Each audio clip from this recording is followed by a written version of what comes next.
It's time for Friday Night Live. We have so much to talk about. I am running late. My neck is giving me the business. I am drinking water tonight. Let me know where you're coming in from. I feel like my chair has been sinking. Let me know where you're coming in from, what you're drinking tonight. We have lots to talk about. I'm going to talk about the text crew first because woo, we have some text crew tea. And we're going to talk about that in a minute. We're going to talk mostly tonight about what's going on with a juror or a supposed juror speaking out in the Depp Heard case. What might be going on with this interview tonight? No, I am not streaming it. I think even with commentary, there can be some copyright issues with that. It is an exclusive interview on Dateline. It is not something, the trial is different because it is pool cameras, so it is copyright free, but this is an exclusive interview. It is at the same time as the live event, and I'm choosing not to do that. So what I'm going to do with the interview is talk about the parts that we haven't seen yet. I did watch the half-hour preview on Peacock. I'm going to share that with you. Talk about the juror speaking out, talk about the therapist notes, talk about some other things coming in one other case, but then answer your questions. I know there's still a lot of questions. A lot of the recent streams, I have not had time to get to enough Q&A. And truthfully, my neck is killing me. I don't think I can do a ton of topics tonight. Literally can't. So that's what we're doing tonight. I'm going to break down that interview for the podcast with clips that are new or things we haven't heard or are relevant if there are any. If there aren't any, Emily, what are you doing for next week's podcast? We'll figure it out tomorrow on Father's Day weekend after I go to the farmer's market, because that's what we're going to do.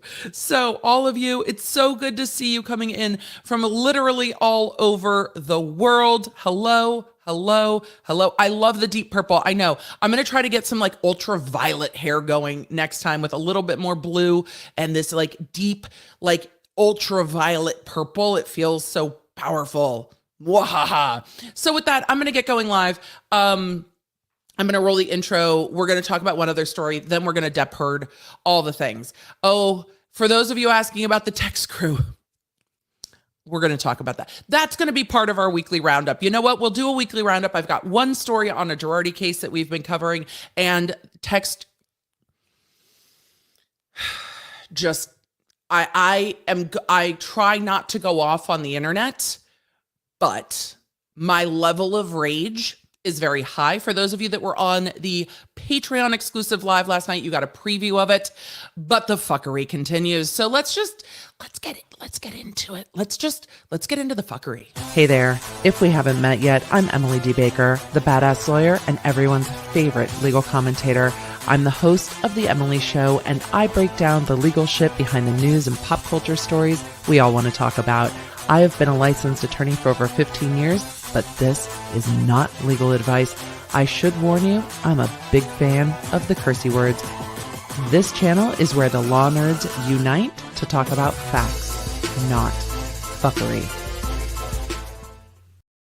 I also realized I haven't put my ears in yet. Taz, congratulations on your new job. Woohoo! It's so good to see all of you. There are over 11,000 of you watching across platforms. I'm sure that as the night goes, that will grow. I'm sure some are watching this interview live as it is happening, and we will pick people up as we go. But I'm going to try to get my ears in because we are going to talk about some video tonight. But while I'm putting my ears in, did I do them early? No, why not? I was trying to get my neck to sort itself out with me. This is I hurt my neck as a kid, paramedics off of the beach in a neck brace, all the things. Hurt my neck as a kid, and then had back trouble in my adult life. And the fact that I got through the entire Depp Heard trial without my body acting up too much was just absolutely bananas. And so I'm not surprised. I don't know. I might have sneezed. I could have looked down at my phone askance. And my neck is like, girl, you flew too close to the sun. We're out. So it is just giving me the business today, but it's something I regularly take care of. And it's just, It is part of my life, but has been a part of my life for as long as I can remember. So, with that, first thing up, we are going to talk about, it's so funny, Jennifer. I tried Amica cream for the neck and it doesn't seem to be covering up the deep, deep muscle pain. But I have it. I have Amica cream. So I am very familiar with my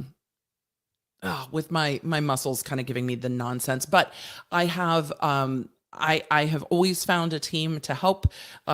Emily, have you been doing all of your like physical therapy stretches and all the things you need to do to take care of yourself?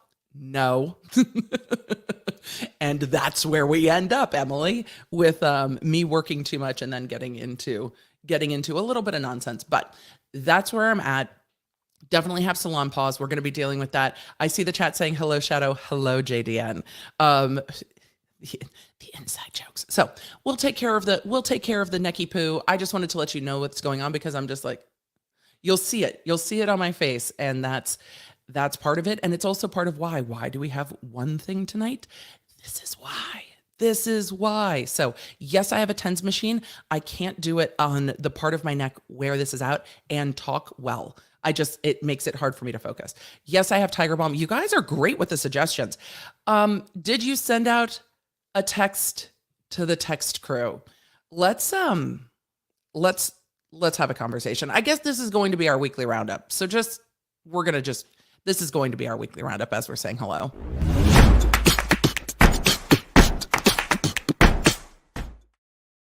Sorry, I forgot to change my sound over.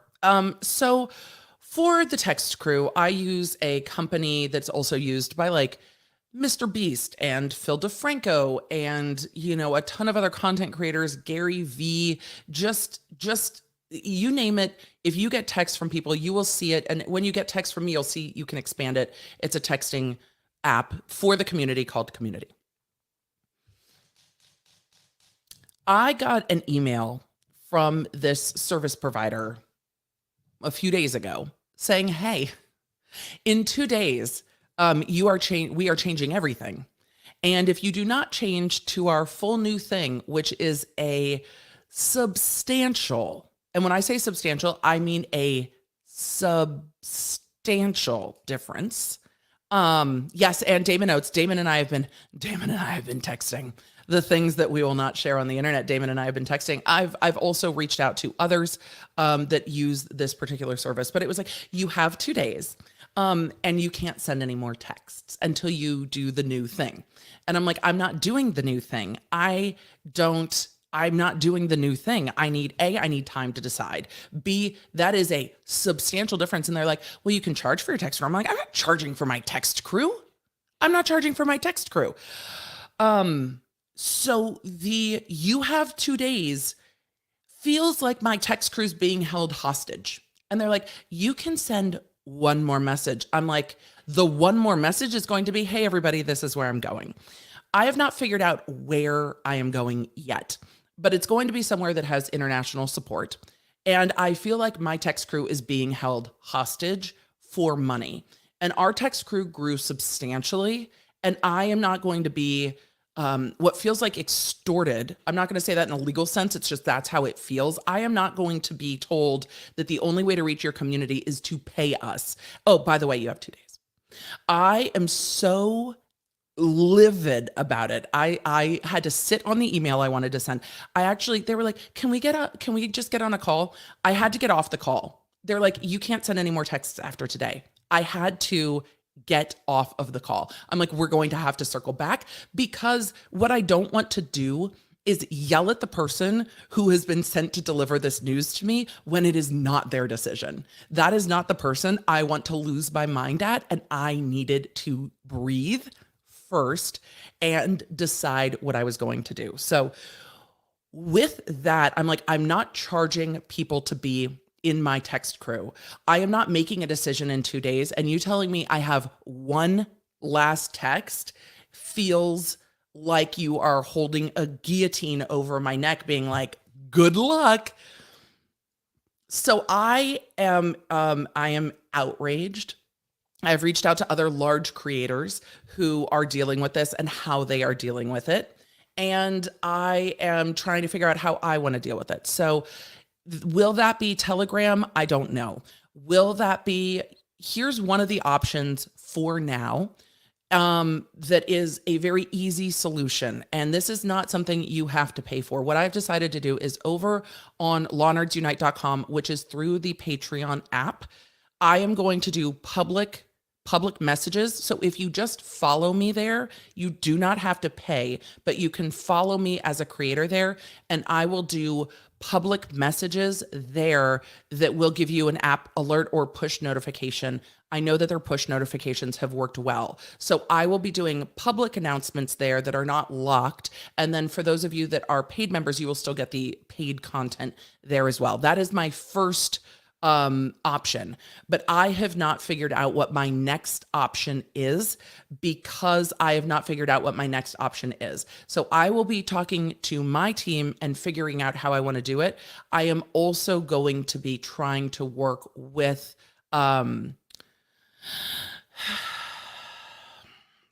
this company to see what we can do, at least as I am figuring out a new solution.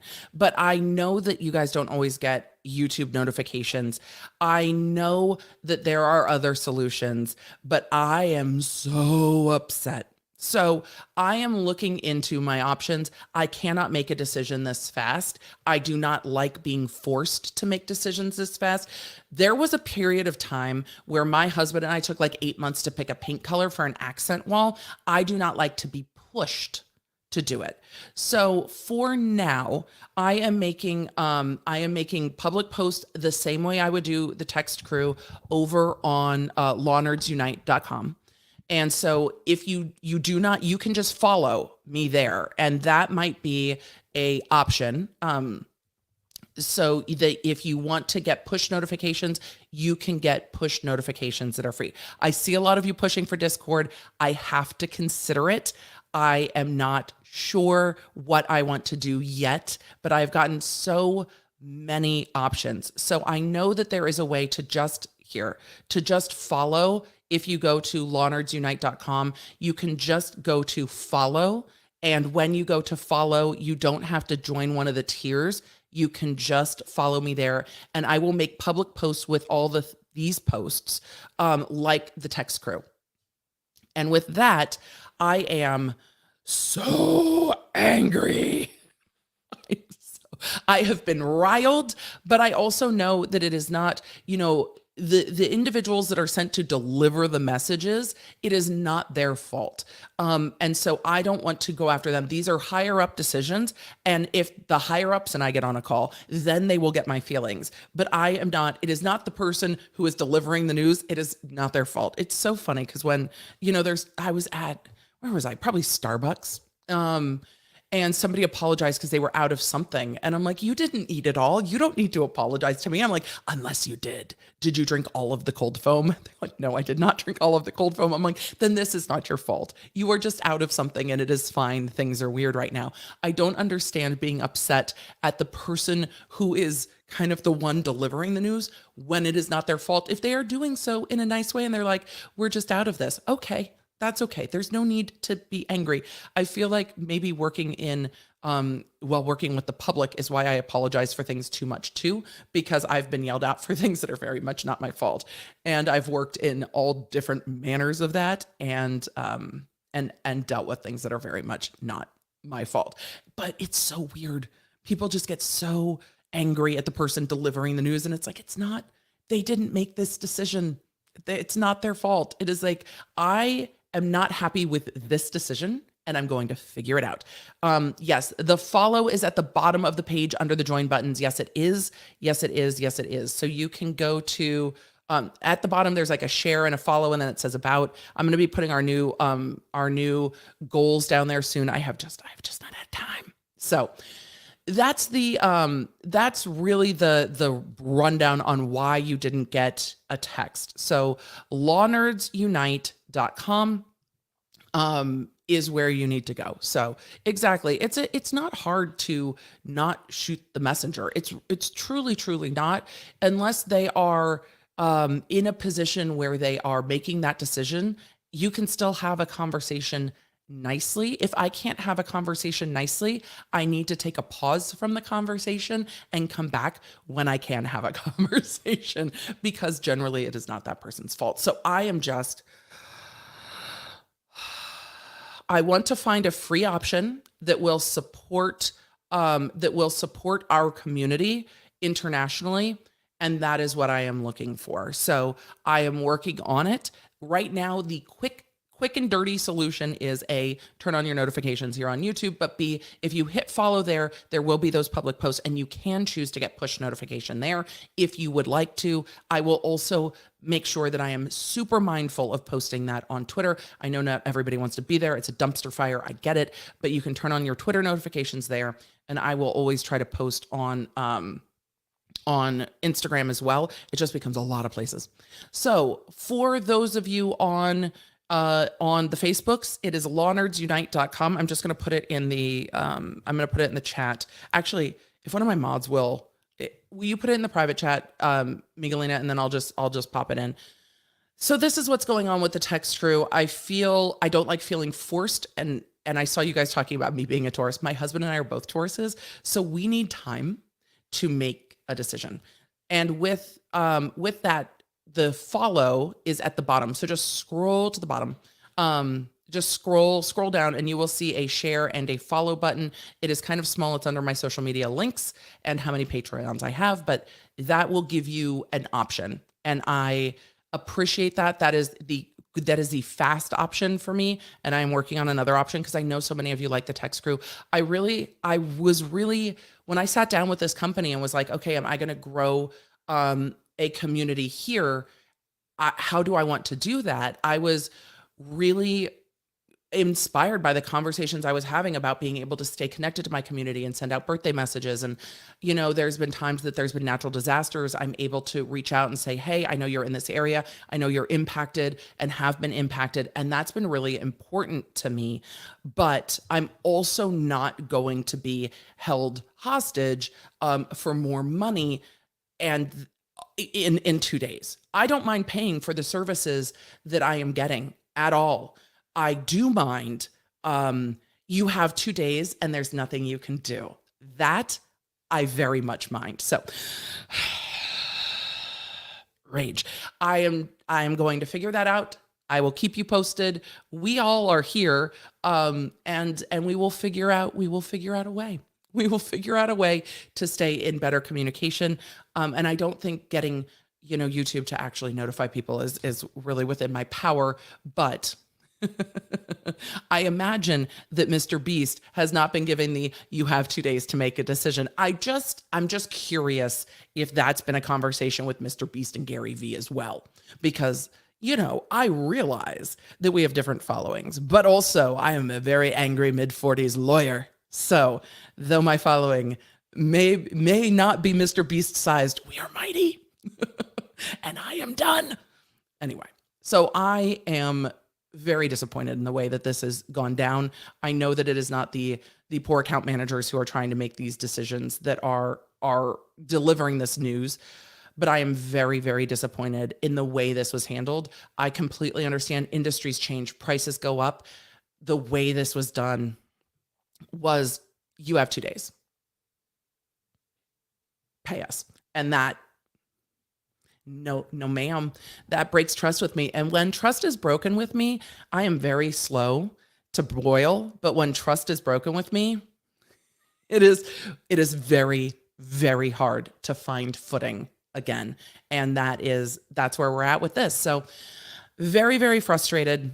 But we will find a solution. If it was, we loved it while it lasted, then maybe that's where we're at. We've got one more story that I wanted to cover real quick before we dive into all of the things going on with the Depp Heard case still. I was really hoping that we were moving on. I was really hoping we're not this. I worked at Girl Scout camp, and there was a song, one of the camp songs. I loved camp songs, but it was like, this is the song that never ends. It goes on and then. And I feel like this trial has just pulled me into this is the song that never ends. It just goes on and then. For all of my folks there that worked as camp counselors, let me know in the chat if you have ever worked, camp counselor / childcare / preschool. I feel like you all get into the same kind of space. But let's talk about one story while you are all sharing this before. Look at you guys. You all know. You all know the things. Look, being a camp counselor was a lot of fun. It really, really, really was. I worked with my bestie. I worked with a lot of other counselors that I liked. I worked at a Girl Scout camp. It's not easy. It's not easy work, but there is something very special about that experience. And I had a lot of jobs. One day we'll do a stream where I talk more about all the different types of jobs I've had in my life before I became a district attorney. Because I think I started working at a pool. I think I was 15 in my first pool job when I was teaching swim lessons and stuff. I have worked since then and loved it. I still remember the shoes. They would probably be so cool now, but the first pair of shoes I bought with my first money that was like mine, that I earned with like my sweat and chlorine and sunscreen, and paid for like my gas. God, could you imagine doing it that now? Lord, could you imagine being a 16, 17-year-old trying to pay for gas now? But the first pair of shoes I bought with my first paycheck, because I'm a responsible person, and I was like, obviously I'm buying new shoes. I got a paycheck, buy shoes. Was this pair of like Oxford shoe style heels, very 90s, very chunky heel, but had like the Oxford style thing with laces. The way I loved those shoes. And then I bought myself a pair of Doc Martens. Oh my God, they were so good. And then I got very wet in Massachusetts in the rain in my beloved Docs. And my roommate in college yelled at me about not wanting to get the floor all wet with my Docs. And I left them outside my room to dry. And that was the last time I ever saw my beloved Doc Martens. But we need to get into Erica Girardi and her taxes real quick. Sorry for the extended story time of my shoes. I have not had a chance to pull the legal documents on this yet, but will hunt this down. This is filed in LA County Court, but this comes to us from people. Generally, I find that when people represents legal documents, even when I double check the legal documents, that I agree with the way they've represented it. So with that, we're going to look at what people had to say. Erica Girardi claims she can't pay the $2.2 million she allegedly owes in taxes amid legal battles. Here are my questions. Emily, are we Hogue Law now? No, we're not, but we are doing headlines because we do that in the weekly roundup sometimes. I have questions about whether it's her tax bill or their tax bill, like her and Tom Girardi's. So I just wonder if this is joint tax liability or this is her own. So let's get through. The Real Housewives of Beverly Hills star's latest court filing says she's unable to pay the sum which she allegedly owes from 2019. Erica Girardi says she's unable to pay her tax bill. Is this her or is this her? Is this her company? Erica can pledge it. That's a great idea. I bet she didn't even think about this. She should pledge to, I wonder if this is the IRS or if this is state and IRS combined. These are the questions when I'm like, I have questions. Unable to pay her tax bill, which allegedly amounts to more than $2 million, in a new declaration filed in Los Angeles County on Tuesday. I need to go track it down. I don't know if this is in the bankruptcy court or if this is in another legal proceeding, because there's a lot going on. You don't have to pick a level for it. There's a follow. Keep scrolling, and there's a follow. Just go to the follow. Don't pick a level. Just go to follow. There's a follow. In a new declaration filed in Los Angeles County, obtained by People on Thursday, Erica claims, which is why I haven't had a chance to pull it yet. It's been wild. Erica claims she's unable to front the $2.2 million in California state taxes. Well, that answered that question. Emily, keep reading. State. So this is franchise tax board. So if this is franchise tax board, the IRS is not far behind, though they may have been paid. That's the other option. So California state taxes she allegedly didn't pay in 2019, which also I believe is when she filed for separation from Tom in 2020, right before the election. So this could be joint tax liability. I don't know if they were filing like married filing jointly or married filing separately. Maybe we will know that when we get these legal documents as I go through a Girardi update, which is going to take me a minute. We just talked about this in Wednesday's episode of the podcast, talking about Todd Chrisley and Julie Chrisley and their tax filings and their tax issues and their federal conviction. So let's see. The filing states that Erica, 50, I didn't realize she was 50. She looks great for 50, received notice of her tax payments in May 2022. I'm in the midst of trying to figure out the basis of this tax bill with the assistance of my business manager, who is also an accountant. Fair. I do not have the ability to pay the California Franchise Tax Board tax bill. Also fair. The thing is, it doesn't go away.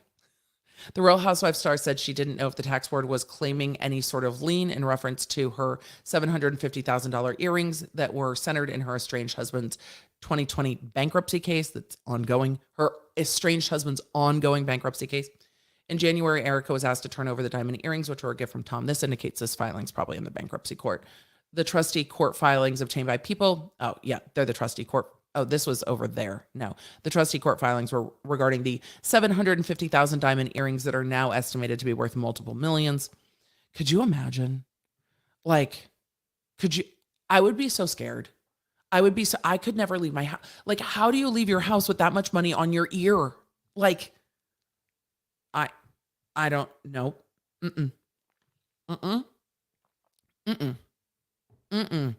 The trustees' court filings obtained by people at the time alleged the earrings were acquired with funding from a client trust fund.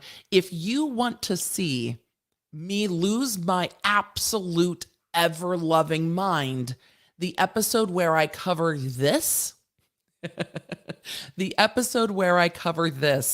I lost my entire mind. Why? Because they were showing that Tom, not Erica, Tom, took money in from his client into the client trust account. That money is supposed to then go to costs and fees and the client. And they took the money and wrote a check out of the client trust account to the jeweler for the $750,000 pair of earrings. But wait, there's more. And then wrote it off of the client trust account as costs of earrings. Lost my mind. That's not what client trust accounts are for. That's not how they're supposed to be used. That's not how that works. But the client, here's what happens with these trust accounts, and then we will go back, then we will switch topics. But here's what happens with these accounts. Generally, you get the cost, like the hard cost from the lawyer. So it cost me $500 to make all of these copies. It costs $200 for the messenger to, file these documents. It cost, $100,000 for an accident reconstructionist. It costs this much money for this doctor. Hard fixed costs. And we've gone over those in like the Britney Spears documents. We went over this a lot. Like, what are the costs versus the fees? The legal fees are how much the lawyers are getting paid for their time versus the actual things they've paid out. So first you get attorney's fees coming off the top. I think it should be inverted. This is a fight I'm never going to win. And, people are going to call me a traitor to my profession, whatever. I've been called worse. But right now the money comes in and fees come off the top. Lawyer's fees, you're 33 to 40, whatever percent. Then costs, then they get what's left. Why don't the costs come first, then the legal fees? Because if the cost came first, at least it would incentivize the lawyer to keep the cost low because their fees come after the costs. So if you take the costs off the top and then the fees, it incentivizes them to make sense of the costs. But no. fees first, then costs, then the rest goes to the client. Why costs first, then fees? But no, they get a much bigger chunk when they take their fee before costs. So if you're ever working with an attorney on contingency, make sure you know how the costs are being accounted for and make sure that you're looking at it. Yes, it very much reminds me of Kim Kardashian searching for, oh my God, my earring. And oh my God, my earring. And was it Courtney that was like, Kim, people are starving. Not that I'm laughing at people starving. It was the meme of it all and Kim losing her mind over the earring. But when you're looking at earrings this cost, don't wear them in the ocean. I just can't imagine. I just can't imagine. I just can't imagine. So, Aurora is like billing specialist here, not how you deal with a client trust account at all. It's just illegal, improper, horrific. All the things. Like, I don't have words. So the $750,000 earrings were a check written to a jeweler out of a client trust account. And that's. So Erica is saying she can't pay her $2.2 million tax bill. Are we shocked? Yes, people are dying, Kim. Thank you, Kim. Thank you. Courtney with the dry sense of humor, always. The show, Keeping Up with the Kardashians, and now I don't even know what the new version is called, because I have not had time to do anything. Oh, you're right. To be fair, Kim was thrown into the ocean. That's right. She didn't. That's right. By the basketball player. That's right. She did get yeeted into the ocean. That's a very fair point. Thank you. See, Sean, we try to be fair. I had forgotten. It is a very excellent point. The chat knows all. Keep scrolling, D. There's a follow option. That's right. Chris Humphreys did throw her. So the earrings, what were we talking about? Oh, Kardashians gave us some very dry moments and lots of memeable stuff, including stop taking selfies. Your sister's going to jail. You're doing amazing, sweetie. It's been it gives us the memes.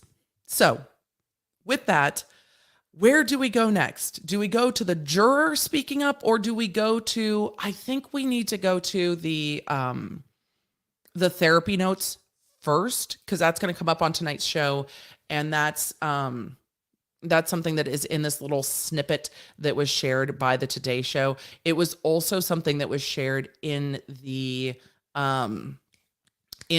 Peacock preview. So thank you guys, chat. Thank you for helping each other. You guys are like, juror, therapy notes. There should be a follow. There should be. I'm sorry. We will find it. But under the three dots, which sometimes are, yes, under the three dots. We're going to do this one first because it's shorter. So that's how we're making that decision. Emily, which one did we want to do? Wow. Juror is going to take us a lot longer. So we're going to do therapy notes. If it is your first time on the stream tonight with almost 20,000 of you here across platforms, don't forget to do the YouTube subscribe, likey things. I'm all over the social medias at the Emily D. Baker. And if it's your first time, just pop a 1 in the chat. If this is your first time, on a live stream, just a 1 in the chat. All right, let us make sure that our sound is turned on. Our sound is turned on. This is a very quick clip. It's like a minute. And yeah, we're going to talk about it. We're going to talk about it. So. Is there one piece of evidence that you wish the jury had seen that you could point to? You say, this would have made the difference. Yeah. What is it? There's a binder worth of years of notes dating back to 2011 from the very beginning of my relationship that were taken by my doctor, who I was reporting the abuse to. Here's my first question. Her doctor, her therapist, she was reporting abuse to. Why is a mandatory reporter not reporting it? I have questions. Are these hearsay papers? Yes, we're going to get into why. But why is this not being reported? We're going to talk about therapy in a minute. We're going to talk about therapy notes in a minute. But she is reporting to her therapist.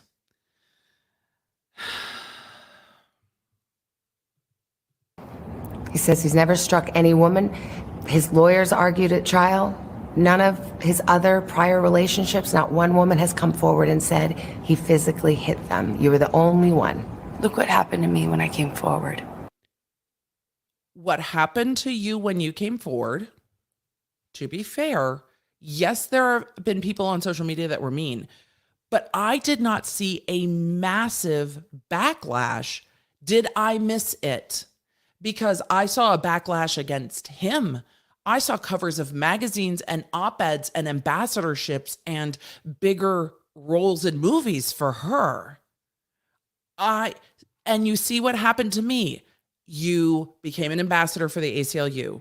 You were on the cover of People magazine. Probably not the way you wanted to be, but you were on the cover of People magazine. You did an op-ed in a, I don't know what's going on with the Washington Post currently, but in a large masthead respected newspaper that's having some internal struggles.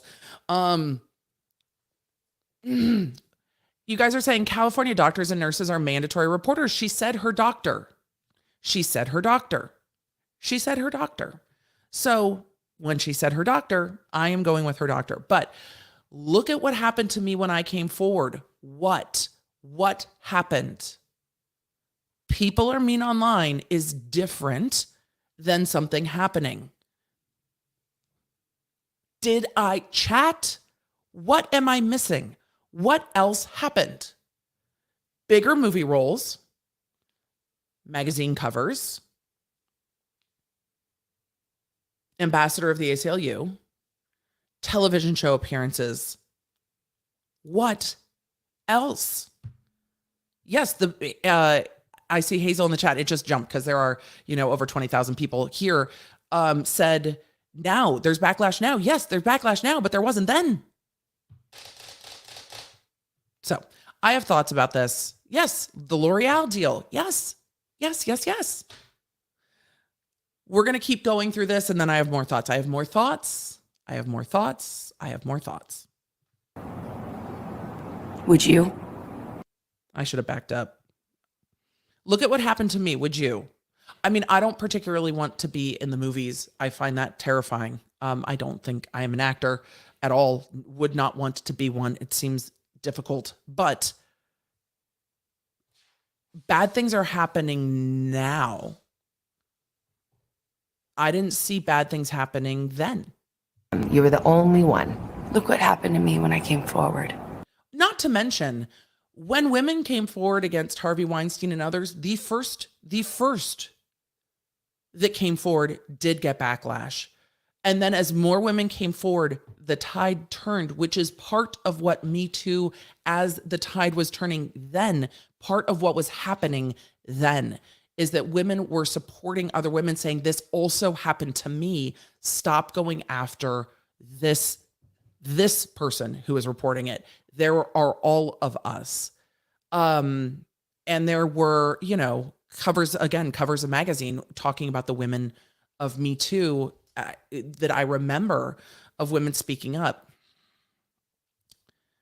Sue, that's so kind. You are an entertainer, not an actor. I am definitely not an actor. Definitely not. I just, microphone face. But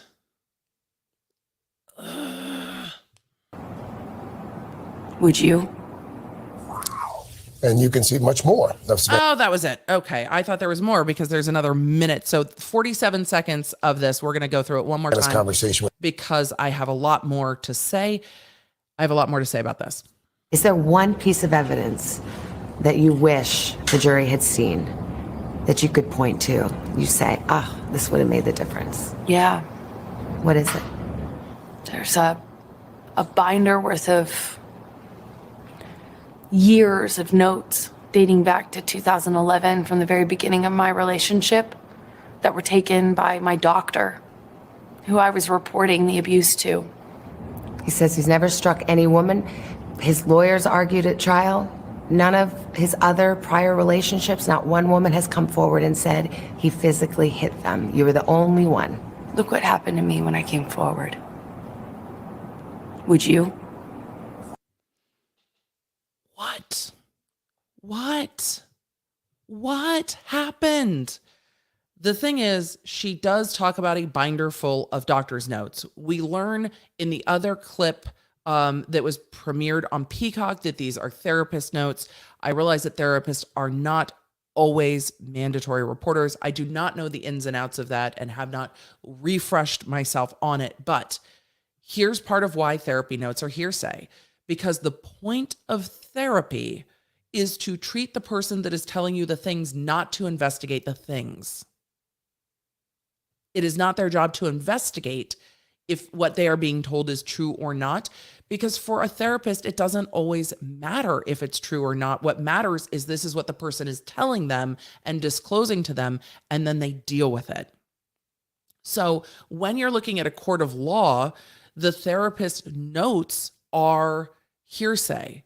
They are out of court statements. Do you know who the best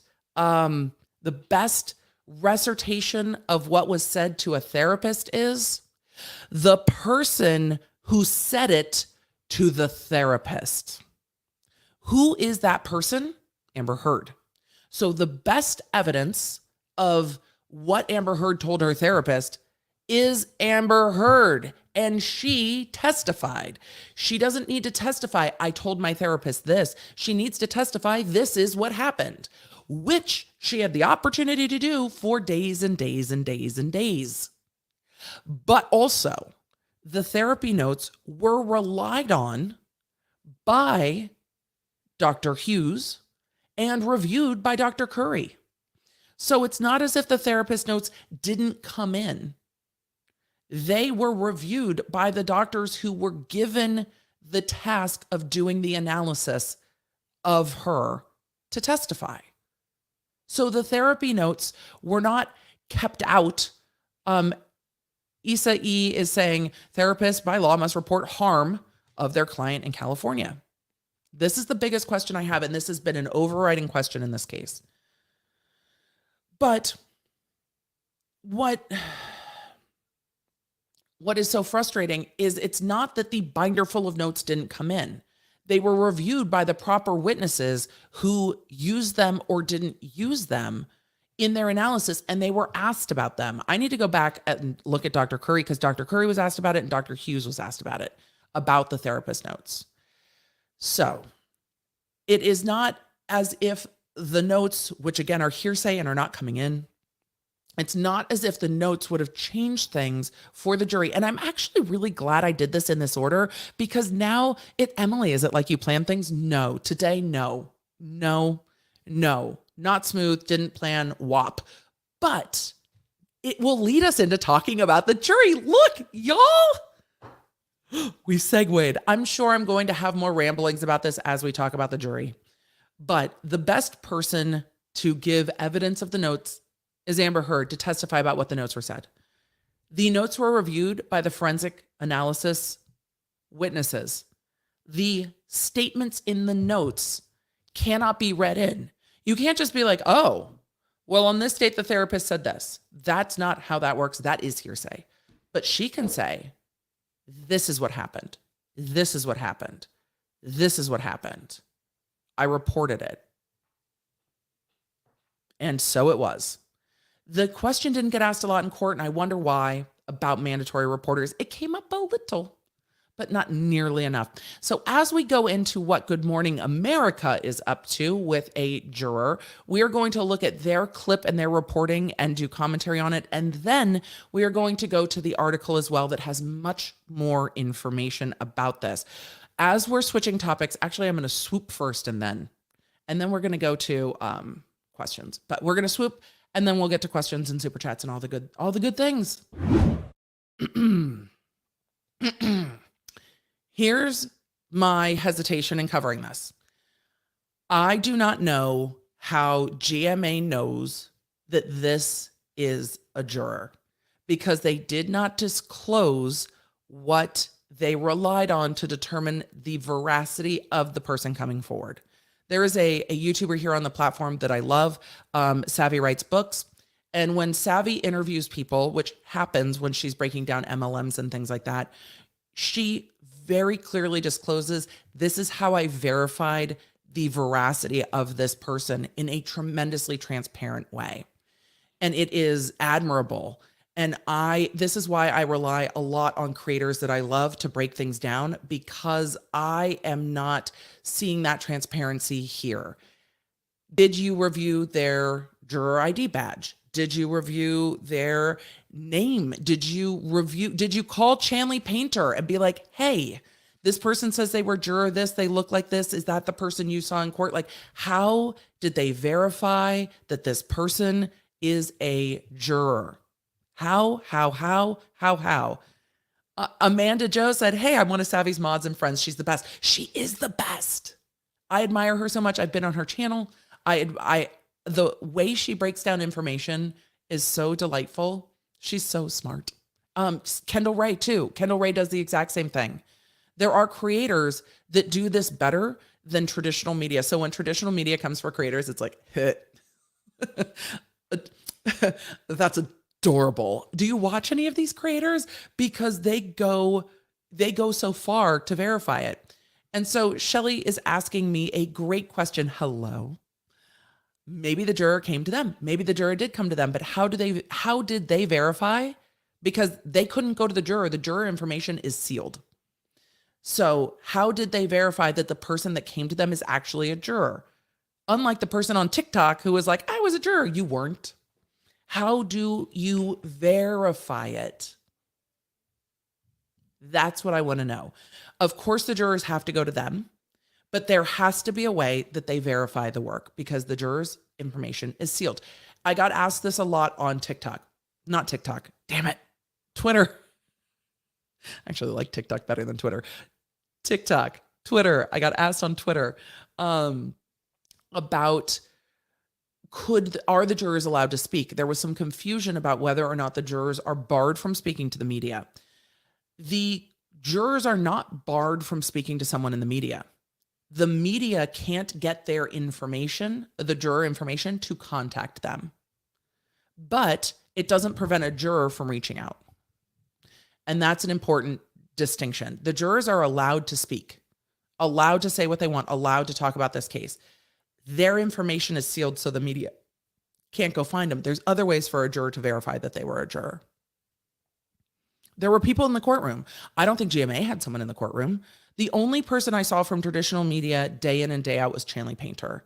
Even at the end of trial, I didn't see, and when we asked Rob and Runkle and others about it, they were like, no, it's Court TV is who's in the courtroom. Everyone else is getting it from, well, I don't know.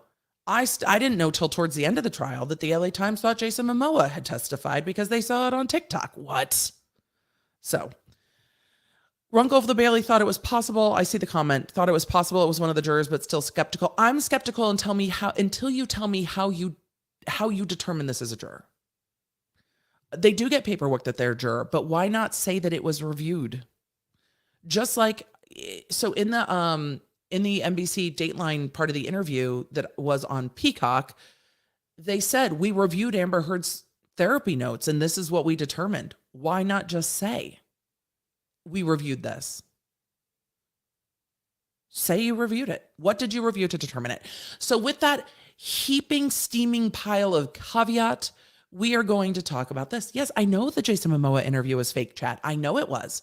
But it still got reported on as if it was real. And that is where I have questions. And Hogue did a story on his channel about 23 articles coming down from USA Today because the reporter had created sources.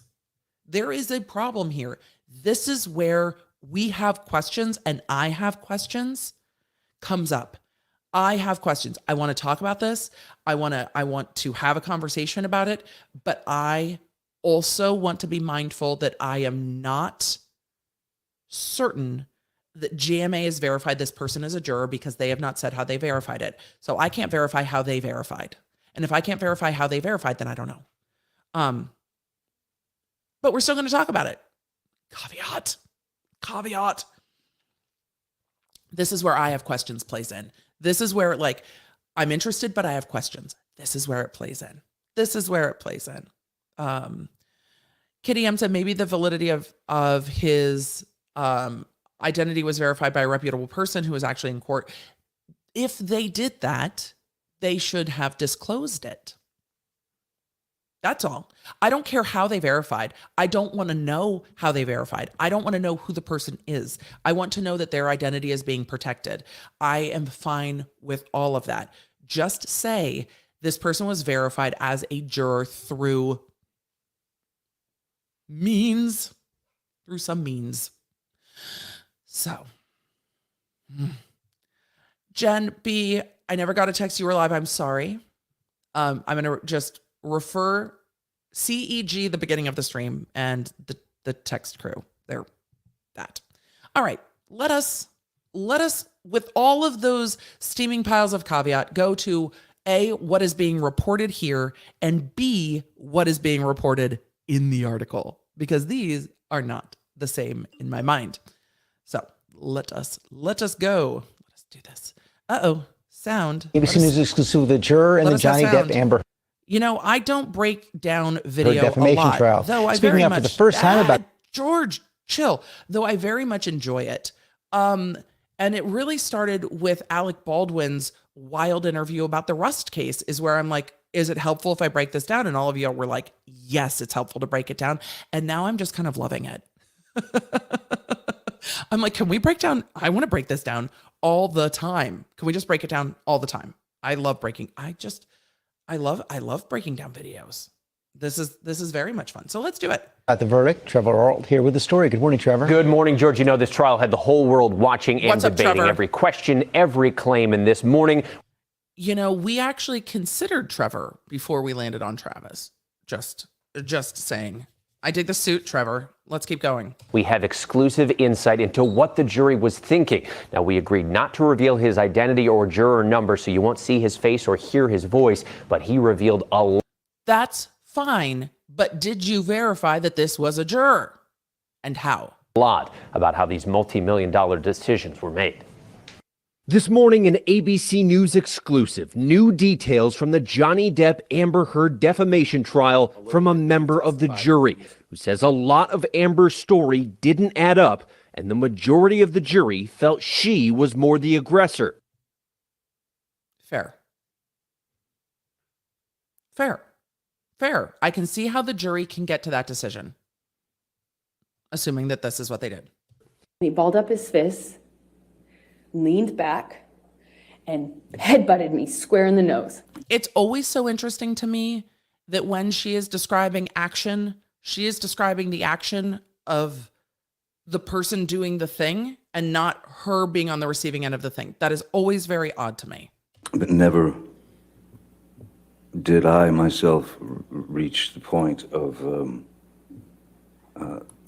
striking Ms. Heard in any way. The juror, one of 5 men on the 7-person jury, said Heard's emotional testimony was not realistic. I want to move on. Weird.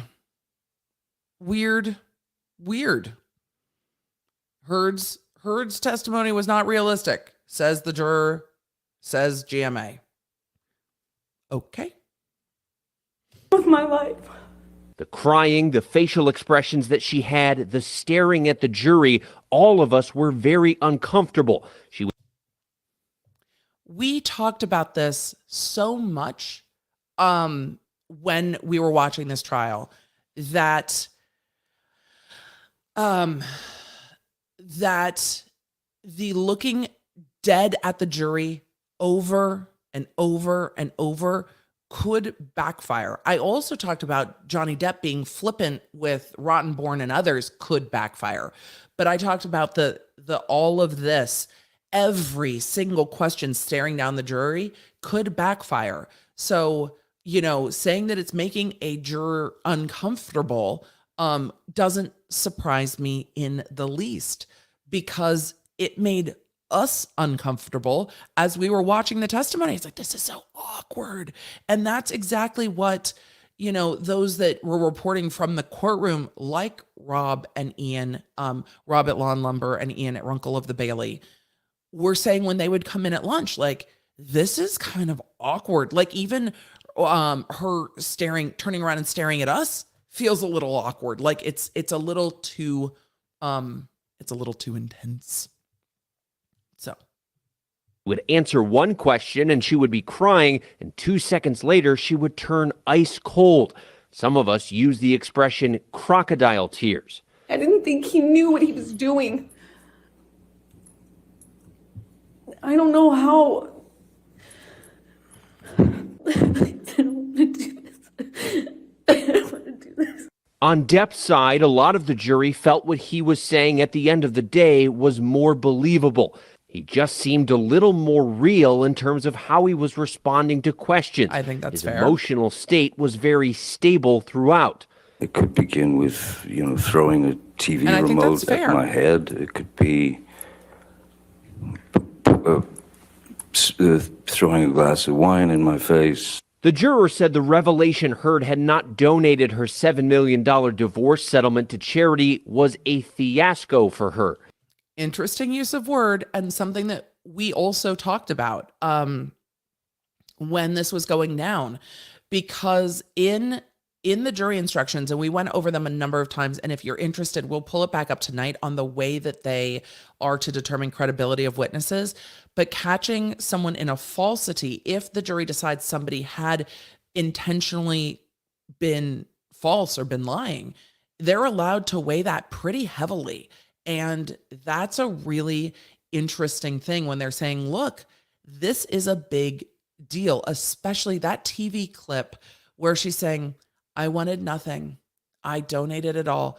That is a very, very big deal, because then showing that it was not in fact donated, it was pledged, because she never said, I pledged it all. She said, I donated it all.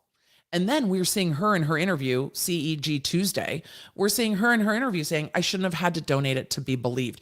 Oh, so you didn't donate it because you wanted to give money to the ACLU and to Children's Hospital. You donated it because you knew that you needed that to fit the narrative. Okay. You still haven't donated the $7 million divorce settlement to charity. Incorrect. I pledged the entirety. I use pledge and donation synonymous. Miss Heard, I do not use them synonymously. Sorry, I'm now playing the role of Camille Vasquez this evening. But I use them synonymously. She's telling the jury, that's not true. I didn't pay it. That's not true. And the jury's like, what? With one another. She goes on a talk show in the UK. The video shows her sitting there telling the host that she gave all that money away. And the terms she used in that video clip were, I gave it away. I donated it. It's gone. But the fact is, she didn't give much of it away at all. He also disputed Heard's attorney's claim the jury was influenced by social media, saying, and I wonder, and we will read through the entire article, I wonder if this was part of a strategy. I really wonder, because here's my train of thought on this. If there are problems with the jury, it is their surefire best bet, and it's still a very high bar. We saw this with the Maxwell case with Juror 50. It is a very high bar. Yes, I know, chat, I know it's a Dutch show. I know it's nobody knows. Americans are the worst. Nobody knows. And it was called a Danish show throughout the trial. It is a Dutch show. Chat, you are wise. You are wise. You should all be fact checkers for ABC. So with that, here's my train of thought on whether this is a strategy. There is a high burden if there are problems with the jury. But with the problems with the jury, it is the best path to an appeal. Best. It is one of those sacred things. So if there is jury fuckery, it is a better path. But the only way you generally know if there's jury fuckery is if somebody comes forward and is like, hello, fuckery. And that is a very big deal. And that's what we saw with Juror 50. Juror 50 in the Maxwell case went on and gave interviews after the Maxwell conviction, talking about things that had not been disclosed in the juror questionnaire. And there was a filing by the prosecution the same day. And that was a very big deal. And I was like, ooh, I don't see how we keep going. I was wrong. The court kept going. Joe Neerman was like, there's no way this is getting overturned. I'm like, this is about as close as we're ever going to get to this being a big issue. And Joe was absolutely right. I was not. And the court was like, no, it still doesn't raise to the level.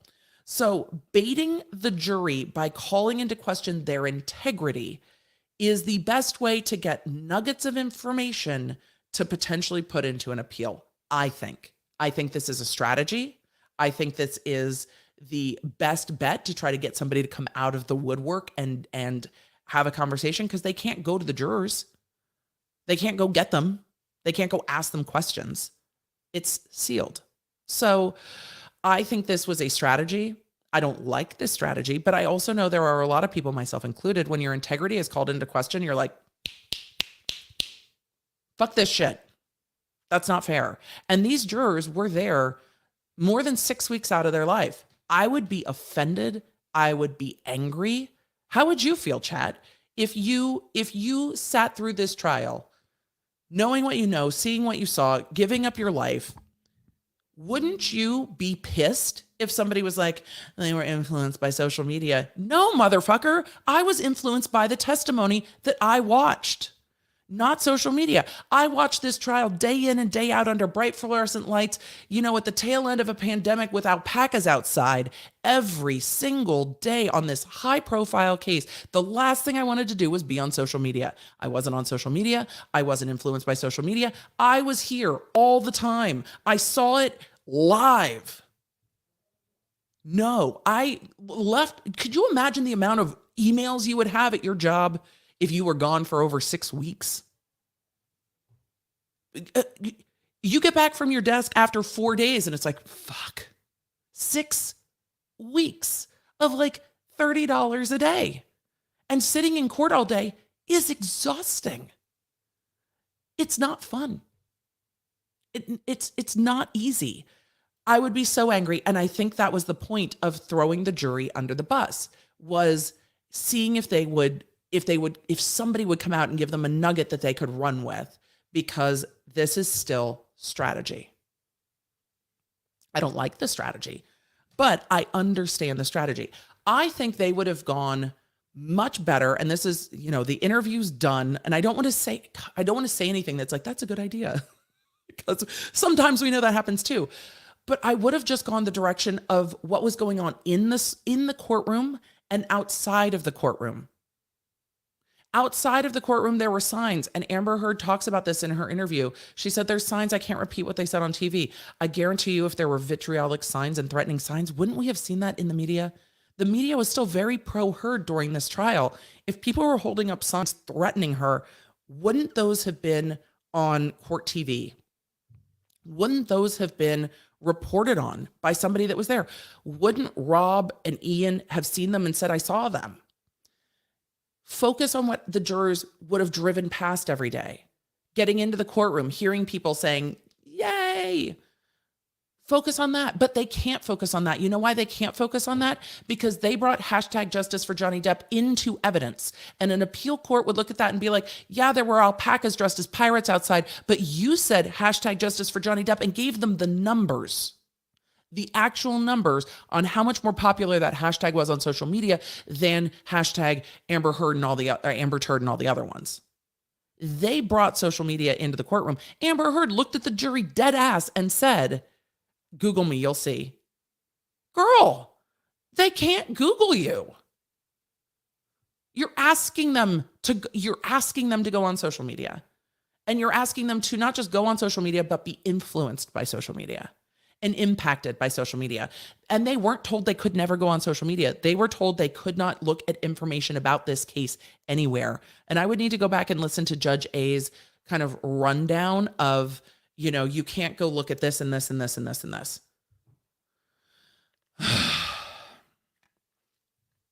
Okay, we're not done. We are almost done. So, all right, let us back that thing up. Keep going. I'm sorry, I'm ranty. Influenced by social media, saying we followed the evidence. Myself and at least 2 other jurors don't use Twitter or Facebook. Others who had it made a point not to talk about it. So others who had social media made a point not to talk about social media. Fine.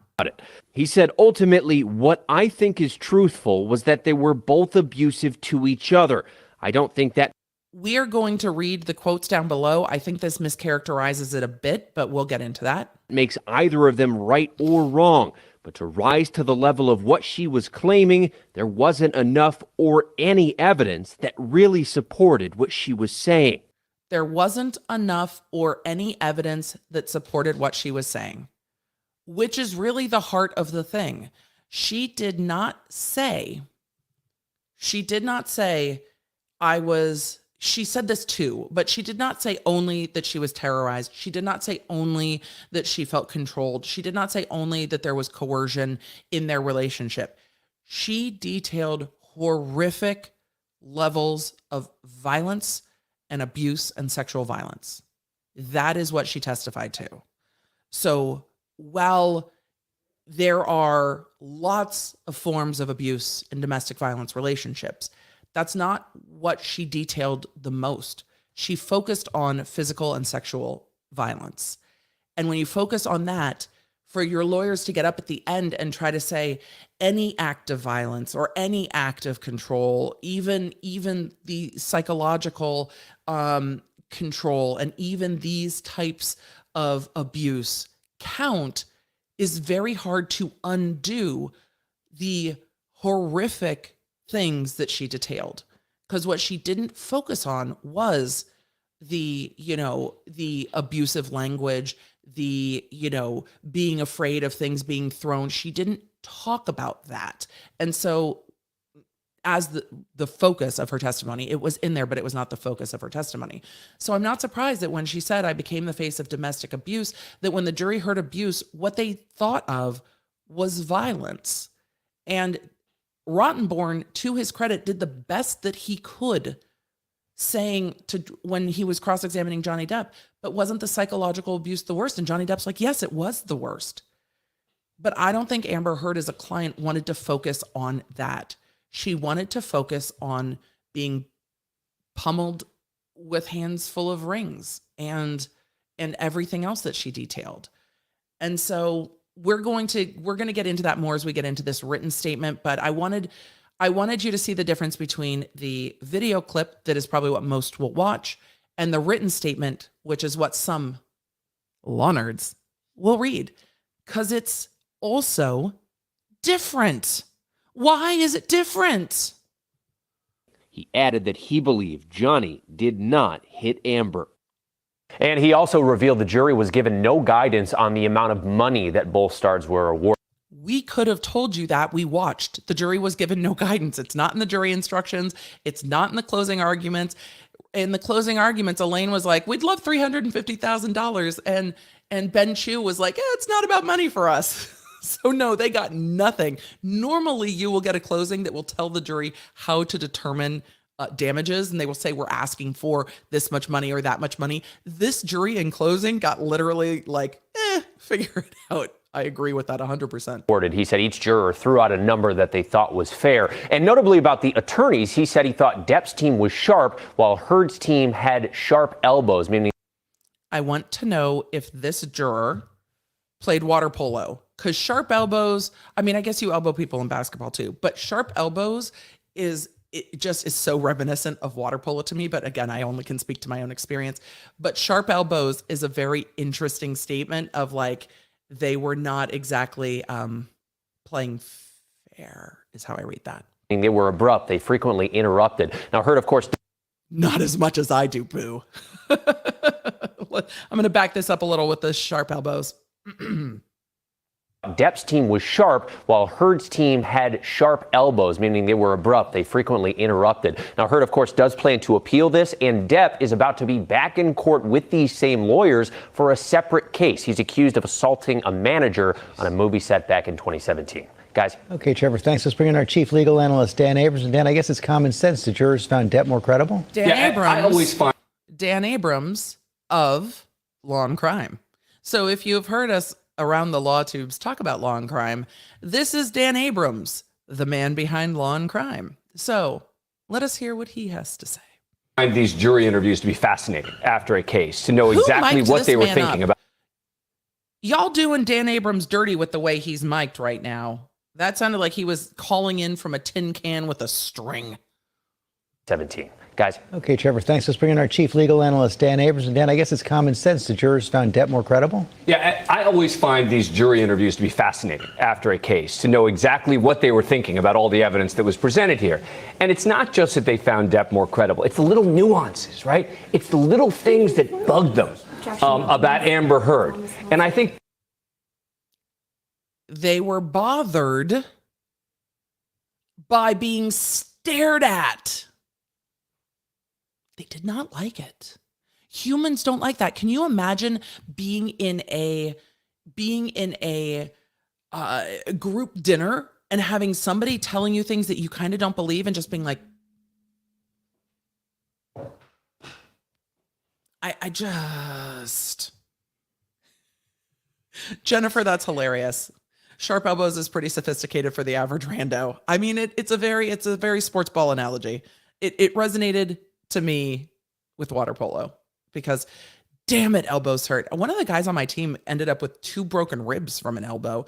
Elbows can do some damage. All right, we're going to continue to give legal commentary of legal commentary. Are we having law commentary-ception? Yes. that's so important. People forget that it really can come down to the credibility of the person testifying. It's a defamation case. It's literally the definition. It's a defamation case. The definition of he said, she said. It all comes down to credibility. All. I always say in criminal cases, for example, if a defendant takes the witness stand, the case could come down to the credibility of that witness. Yes. And it's true. And it's not just what they're saying, it's how they're saying it. And I think that's part of what's super interesting. Being overcoached? Yes. And remember, we talked about this on.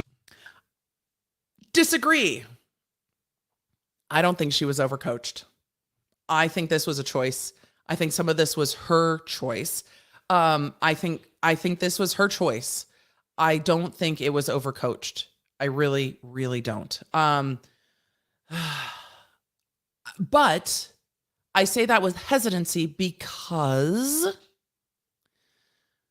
the experts from Team Heard also looked at the jury substantially more than the experts from Depp, who I thought had a good patterning of talking to the lawyer and being like, this means this, and then talking back to the lawyer and being like, oh, this is the example of this. I don't think her lawyers coached that. I don't. I don't. It is look to the jury. Don't forget that they're there, but do not fucking stare them down to the point where they want to flee. But yes, Elaine was aggressive too. So maybe this was Elaine's call. A bad call. On the show, I said there's a danger if she's looking at the jurors too much. That could be a problem. It can seem like she's acting like it. We all said, Dan Abrams, on this we agree. When all the lawyers agree, fucking run. But we all agreed. We were all like, this is not good. This is not good. 5 days in. And I thought it would get better after the break. Sorry, my chair and I are arguing with each other. I thought it would get better after the break. I really, really did. I thought after the break we would see a bit of a shift. And there was a bit of a shift, but it wasn't substantial. It's over rehearsed because, yes, a lawyer will tell a client, try and make sure you look over at the jury, make sure that you recognize them. But I thought she was doing it too much. Every question she was. It was like.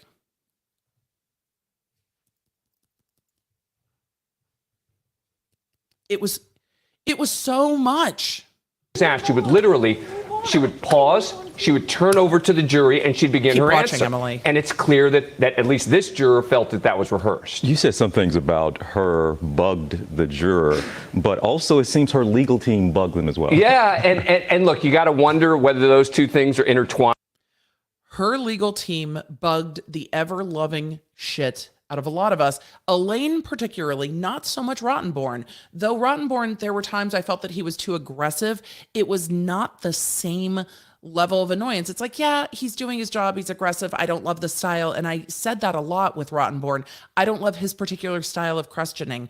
But it wasn't grating on your brain every time he opened his mouth the way it was with Elaine. Elaine was a very difficult attorney to listen to, and the risk is that Elaine will be turned out the second she stopped talking, that the jury's just like, fuck this. I can't. It's like being scolded by a substitute teacher that you hate, which is why we started calling her Umbridge. It was so painful. And that is one of the things that needed to be considered. If you know the way that Amber Heard is going to testify, you need an attorney that they like to make her more likable. And while that might seem like bullshit, it's like, well, if she's telling the truth, it shouldn't matter. We are humans. We judge people, and you like people that you like, and you don't like people that you don't like. And if you have a client that might not be well liked by a jury, you need an attorney that is likable, because it helps balance it. But when you have an unlikable client and an unlikable lawyer, everyone's ears just la, la, la, la, la, and they're done. And that is something that has to be considered. And Amber Heard has the money to do that. The money to make some of these choices. Not everyone gets that choice. When you look at criminal defendants, they get the attorney that they're assigned to. They do not have this choice. She had the money to make this choice and chose wrong, in my opinion. Right, that once they've decided against them, but the lawyering can matter. And it's a reminder, Yes. It's not just the defendant. It's not just the witnesses. How the lawyers perform can end up either... Also, this is not new. Frustrating the jurors, impressing the jurors. I'm not saying it's going to be make or break, but it's a combination of those little things that can make... Not being able to listen to the lawyer is not a little thing for me. Because then, especially when it comes to cross-examination, the question is the thing. And when it comes to cross-examination, you need to hear the questions. And if you're already tuned off on the lawyer, then you're kind of like, eh. Make all the difference in a case like this. As you say, it's fascinating to hear what was going on in that jury deliberation room. More. Did anything this juror say surprise you? I guess it was how much they were focusing on the nuances of Amber Heard. Because Amber Heard's team is the team that's attacking them. I'm not surprised that any statement a juror makes is going to focus on Amber Heard's team. A, she lost, and B, they're the ones on the offensive. I was really interested to hear after the fact, what did they think about her? And listen, this juror saying we thought they were both at fault, right? Because that's how I think a lot of us felt, right? That they both were in this horrible, I challenge that, and we're going to do that. We're going to talk about that. There's just a minute left. We're going to talk about that when we get into the rest of the written article that seems to clarify this a bit more. Relationship that was really a problem, but the final point there being, but we didn't believe the allegations that Amber Heard made. Which is obvious from their verdict. Hello, George. Hold on. We're going to get a random George sighting real quick. Where are you going? Are you jumping down? Are you going to go hide in the rest of... If you jump, everyone will get to see you. They'll be very excited. You're never on camera. Nope. He's instead attacking the rest of he's like right off camera there. We need a George cam. He's hiding behind my Black's Law Dictionary. George, what are you doing? It's very distracting. Come here. Nope. There he goes. Boop. All right, now we can get back to Dan Abrams. I was distracted by my adorable ginger cat. George has now taken to, in my office, there's a window. George has now taken to my window and kind of sleeps in the window right here. Fred has not wanted to be here because now in the summer, the kids are home and he gets to go play with the kids. But Let's just do it. We don't need it. We don't need it too big. Let's be real. And that was the determining factor. Johnny Depp now facing an assault case, bringing back Camila Vasquez. Any relationship between the two trials? I don't really think so. Those who think it helps him, they're totally different. It's like the relationship with the UK trial. They're different. that he won this case, that means he could win this case. I don't think that's the case. I think it's a very different kind of trial. We shall see. And it shows you how much faith he has in his lawyer. Yeah. His lawyer was great. He should have faith in his lawyer. Let's go to the written article because there's a lot more information about this juror statement, and we're going to break that down. Let's see if we can scrape this to the reader version because it's so much easier. So there's a lot more said in the article. So we're going to do that too. And I'm going to keep interrupting it. So I'm going to try to make this big. All right. A juror in the Johnny Depp Amber Heard defamation trial said in an interview that aired Thursday on Good Morning America that when the actress cried during her testimony, the jury saw only crocodile tears. I'm interested what that full statement is because I wonder if they said we saw crocodile tears or it felt like crocodile tears or it was crocodile tears. Emily, keep reading. Sure. Quote, it didn't come across as believable, he said. It seemed like she was able to flip the switch on her emotions. She would answer one question and she would be crying, and 2 seconds later, she would turn ice cold. It didn't seem natural. Correct, it wasn't. Correct, it wasn't. Correct, it wasn't. And that's what everyone felt. It's interesting because I know I love watching all kinds of content from tarot card readings to body language analysis to book reviews to, Sunday resets and cleaning. I love all of YouTube. But across the different types of channels, most people were like, when you are emotionally upset, you don't just reset. And that's something I shared quite a lot just from my experience with people who've been through horrific shit and my own life experience. When you are super agitated, upset, emotional, overwhelmed, it comes on, and sometimes you have to stop to really gain control of yourself again. There's plenty of times that you have to stop court to let someone recompose so that they can continue testifying. That never happened here. There was an objection and she was like, it was just wild. It was just wild. Depp, he said, just seemed a little more real in terms of how he responded to questions. The juror, one of 7 jurors during the 7-week trial. And again, by them saying the juror, one of 7, spoke exclusively to GMA, this assumes the knowledge that they have verified that this person is a juror. I don't know how they've done that. They didn't talk about it. They say that this is a juror. They've named this person a juror.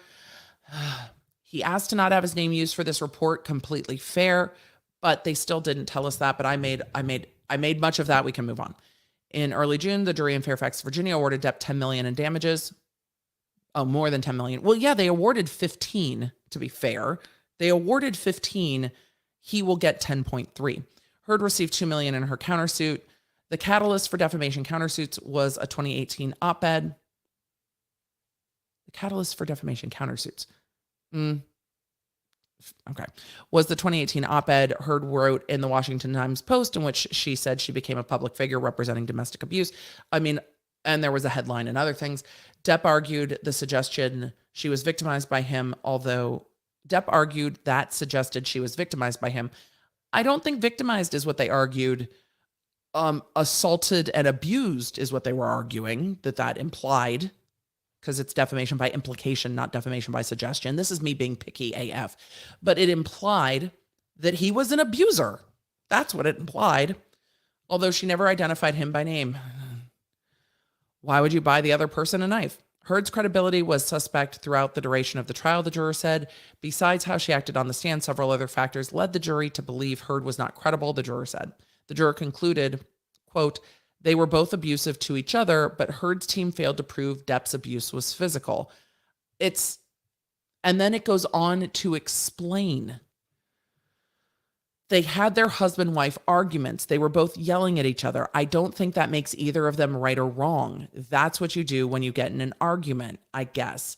But to rise to the level of what she was claiming, there wasn't enough or any evidence that really supported what she was saying. And that's really, I think, the key of it.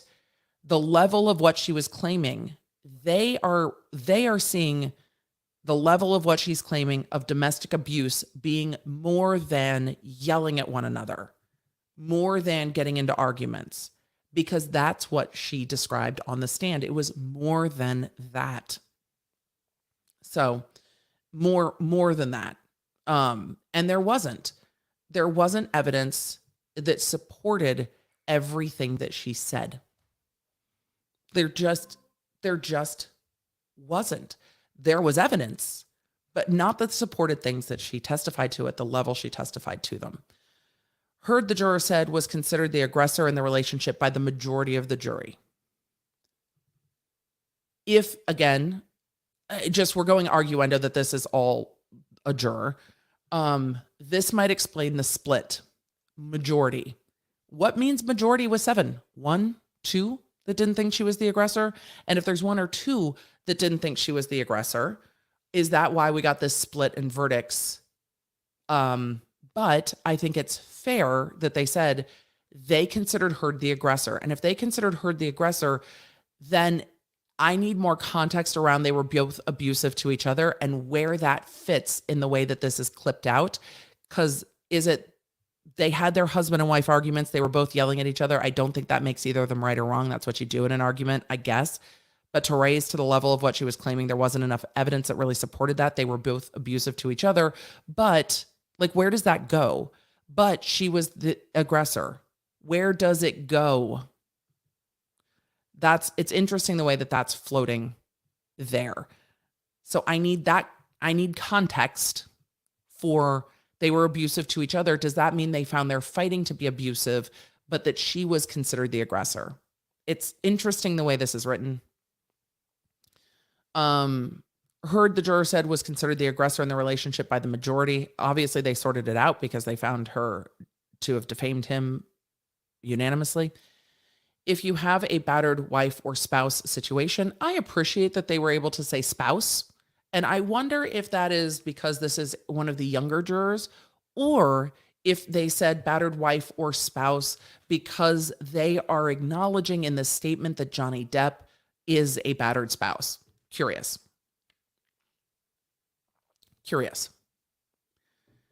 If you have a battered wife or spouse situation, why would you buy the other person, the aggressor, in quotes, a knife? If you really wanted to help Johnny Depp get off drugs, why are you taking drugs around him? I think these are fair points because I don't know if they believed Amber Heard wanted Depp to get sober based on her actions. And when there was cross-examination about the, hasta la muerte knife, her comment was very, very flippant. And her comment was, I wasn't worried he was going to kill me with it. But this is coming on the heels of testimony where she said, I thought I was going to die multiple times. You said you thought that you were going to die multiple times, and then you give him a giant knife, and you're like, I didn't think he was going to kill me with it, though. What? But what? And those are the disconnects. Where if her testimony had been, he was psychologically terrorizing me, controlling my career, controlling what I wore, controlling my phone use, all of these things. And then saying, I wasn't worried about physical violence. He wasn't physically violent. He tore me apart emotionally. But that wasn't the testimony here.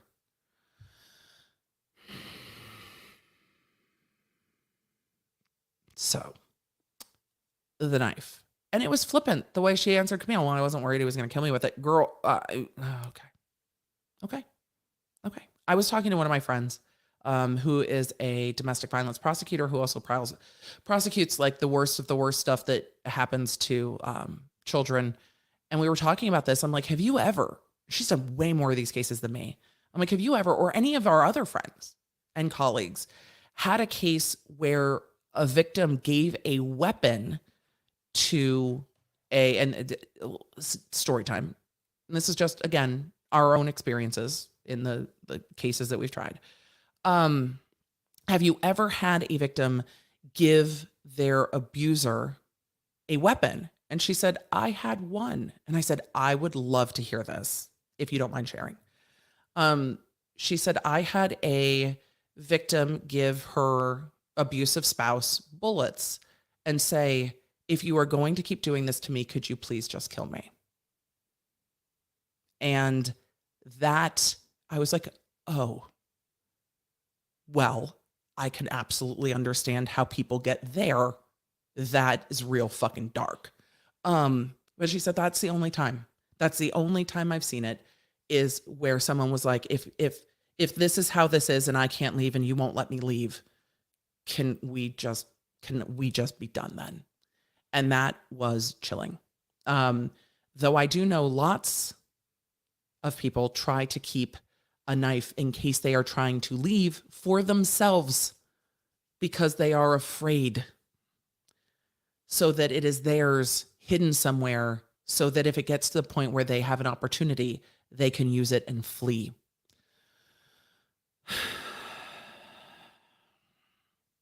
Which is part of the things where her testimony doesn't make sense.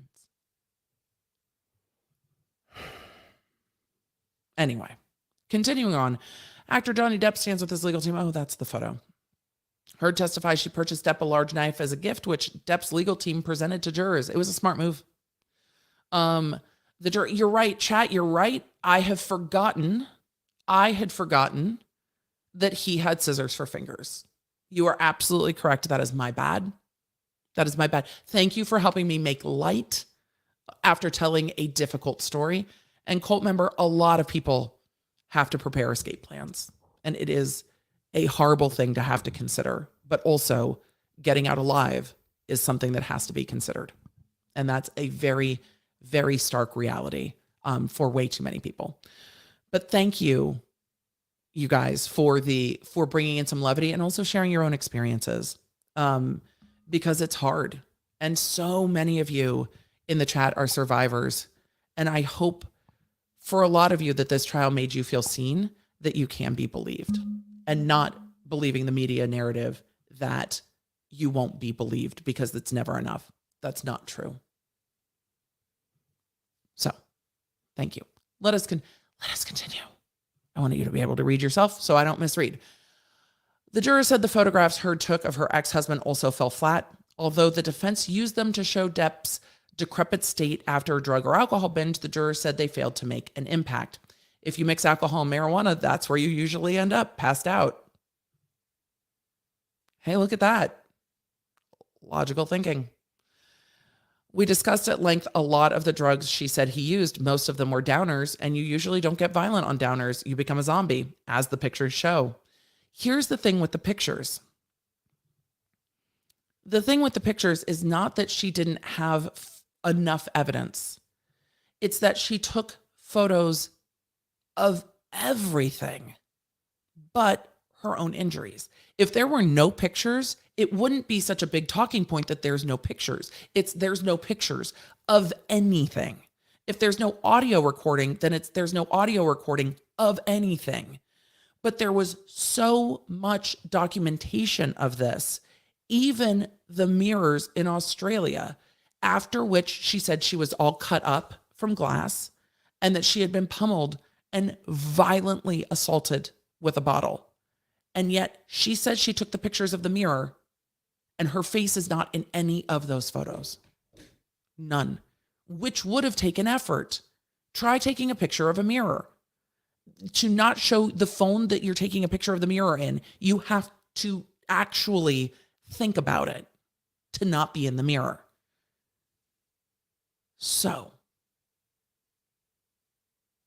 I think the problem for the jury from this is not that she didn't have pictures of injuries. It's that there were pictures of everything else and then not pictures of injuries to match what she said.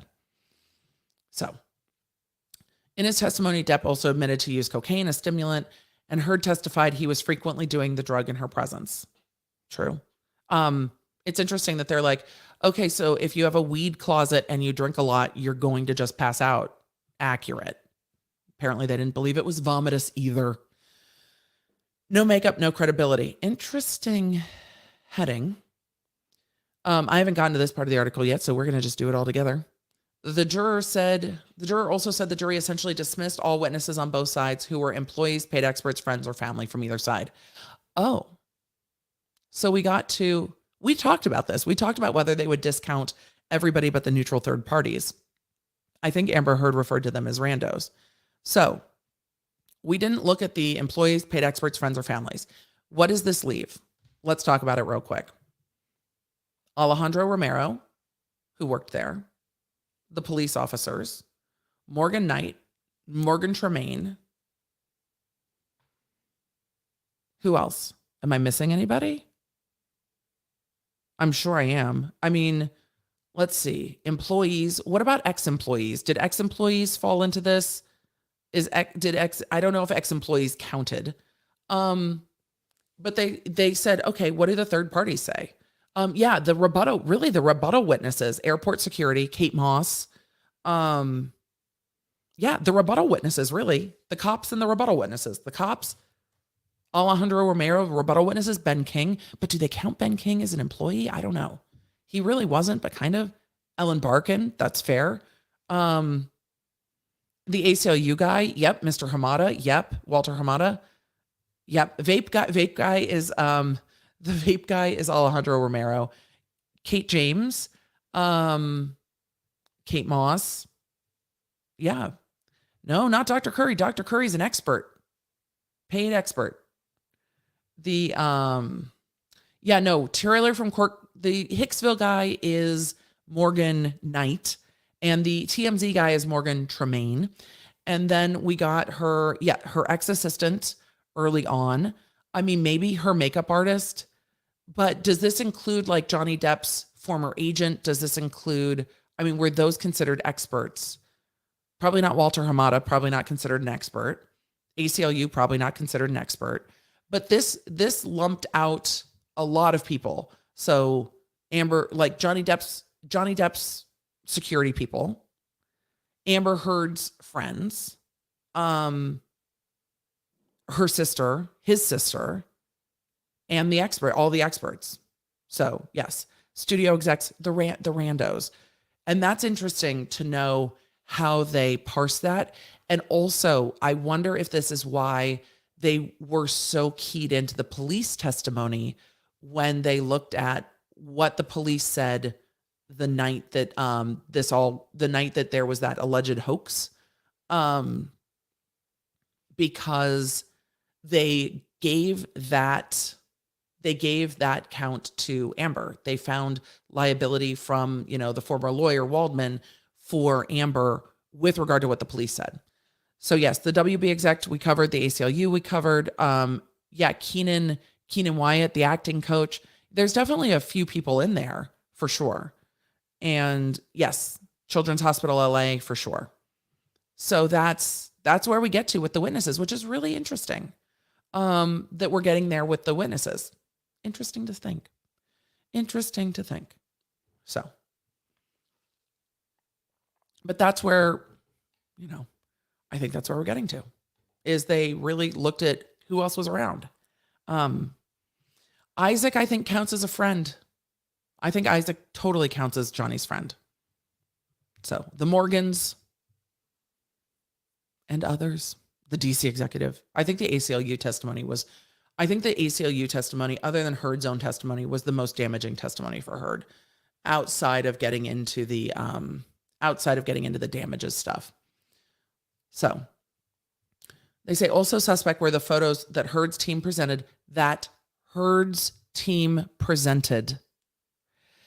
purported to show bruising on the actress's face. 2 photos presented near the end of the trial were not credible to the jury, he said. They believe the accusation by Depp's team that one photo was edited to artificially redden Heard's face to suggest bruising. Heard testified the photos looked different because of a vanity light. A big, big difference. A big difference. Like, that's a big... They go on to say those were two different pictures. We couldn't really tell which picture was real and which one was not, the juror told GMA. Because one was edited, and the jury can see that with their own eyes. They don't need to rely on anyone else's testimony for that. They can look at it and be like, Those are the exact same photo. Vipe. What's up, my guy? Good to see you. I think there's like 30,000 of us here. Do the YouTubey things. We haven't binged yet tonight. Y'all, we haven't binged yet tonight. So do the YouTubey things as we continue to break this down. The juror also said the defense failed Heard. The defense failed Heard. Elaine? By telling them that the actress never goes outside without makeup on. Ooh. This is directly to Elaine, because Elaine's the one that said that. Never goes outside without makeup on, he said. Yet she goes to file a restraining order without makeup on. And it just so happens her publicist is with her. Those things add up and starts to become hard to believe. Elaine made some very big comments. And Elaine's opening promised some very big things that we didn't see.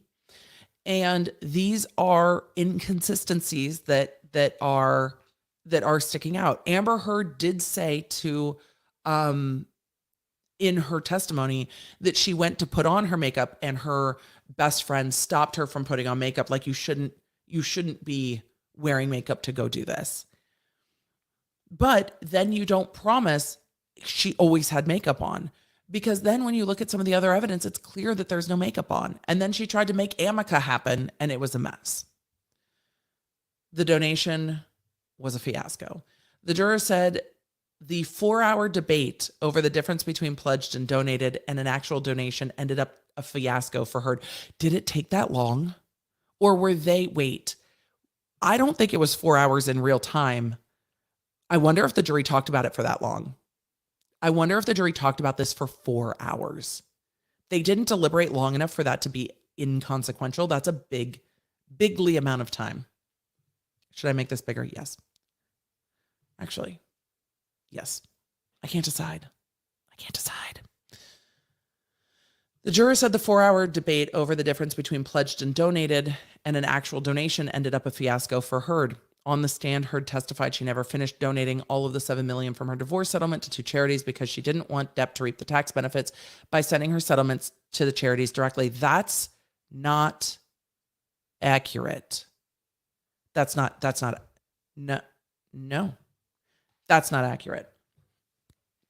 We need more lip gloss. Oh God, it gooshed. All right, well, now we're wearing lip gloss on more places than my face.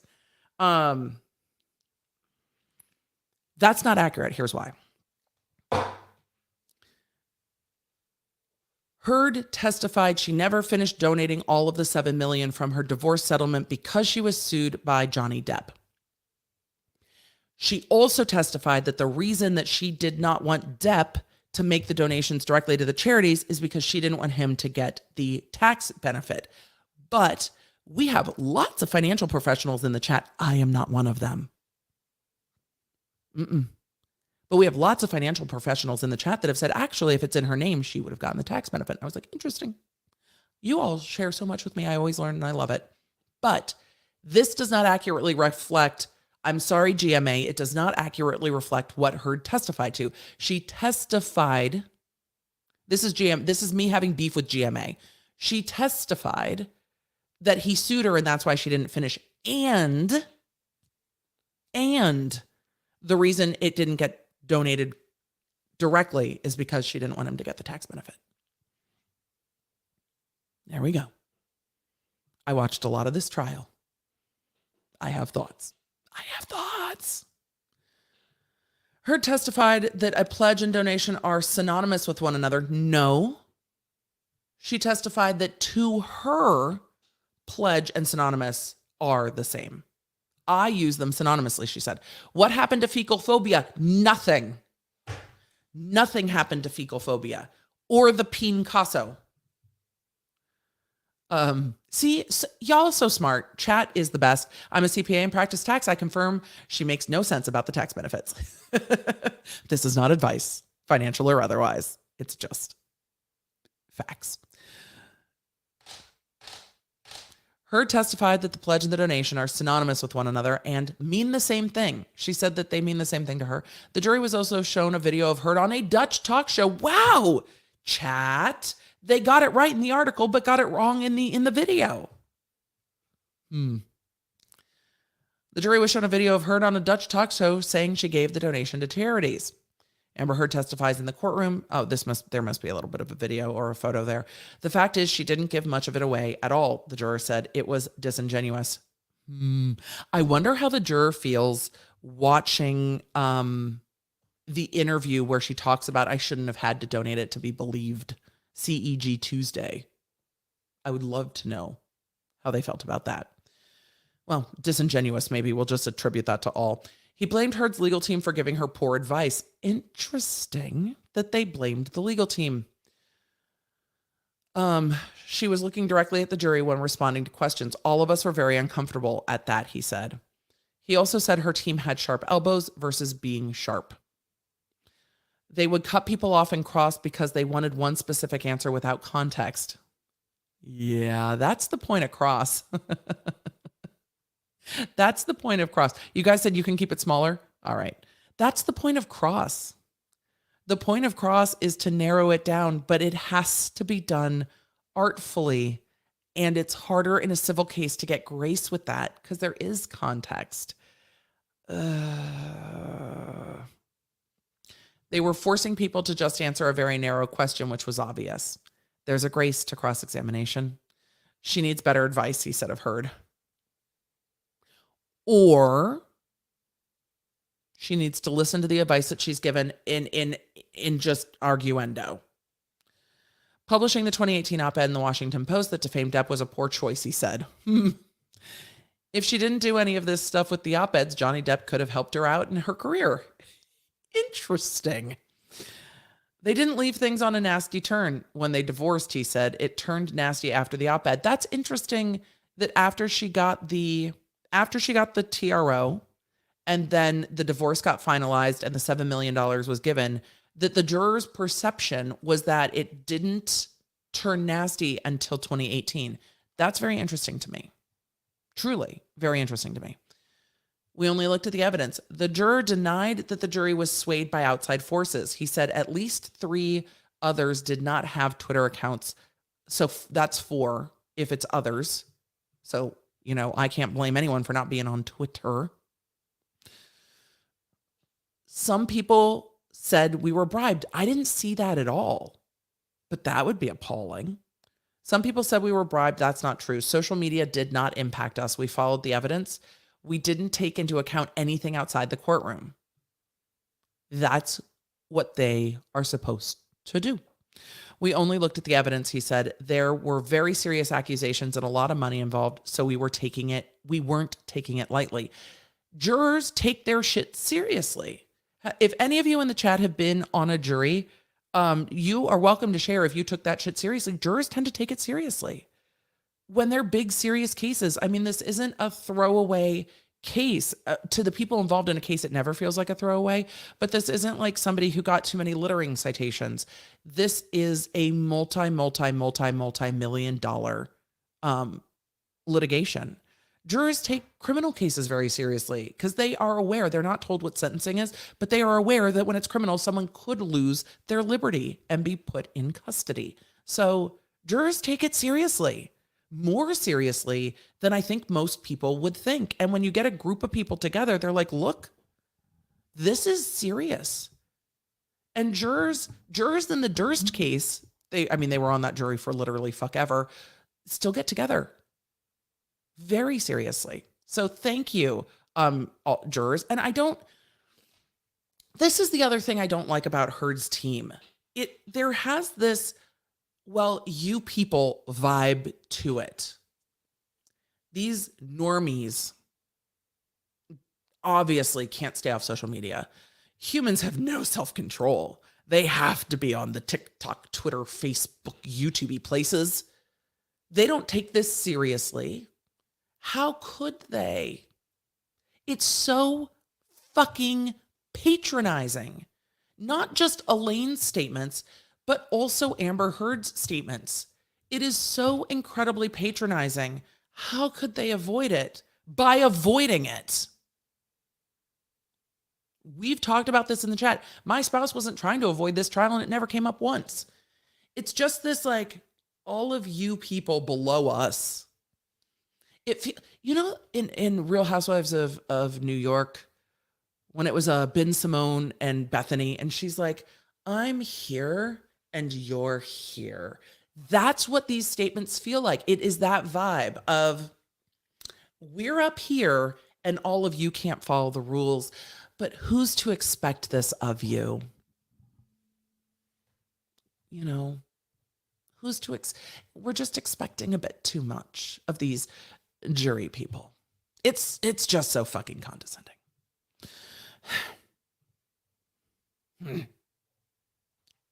Anyway, the juror goes on to say, we only looked at the evidence. These are very serious accusations and a lot of money involved, so we weren't taking it lightly. The juror also said, yes, I see all of you talking about randos in the chat. Exactly. It's like, oh, these randos. Yes, Night Owl, we are average. Poor us. You know, though, I would much rather be average and be us at this point. Much rather. I like doing what we do.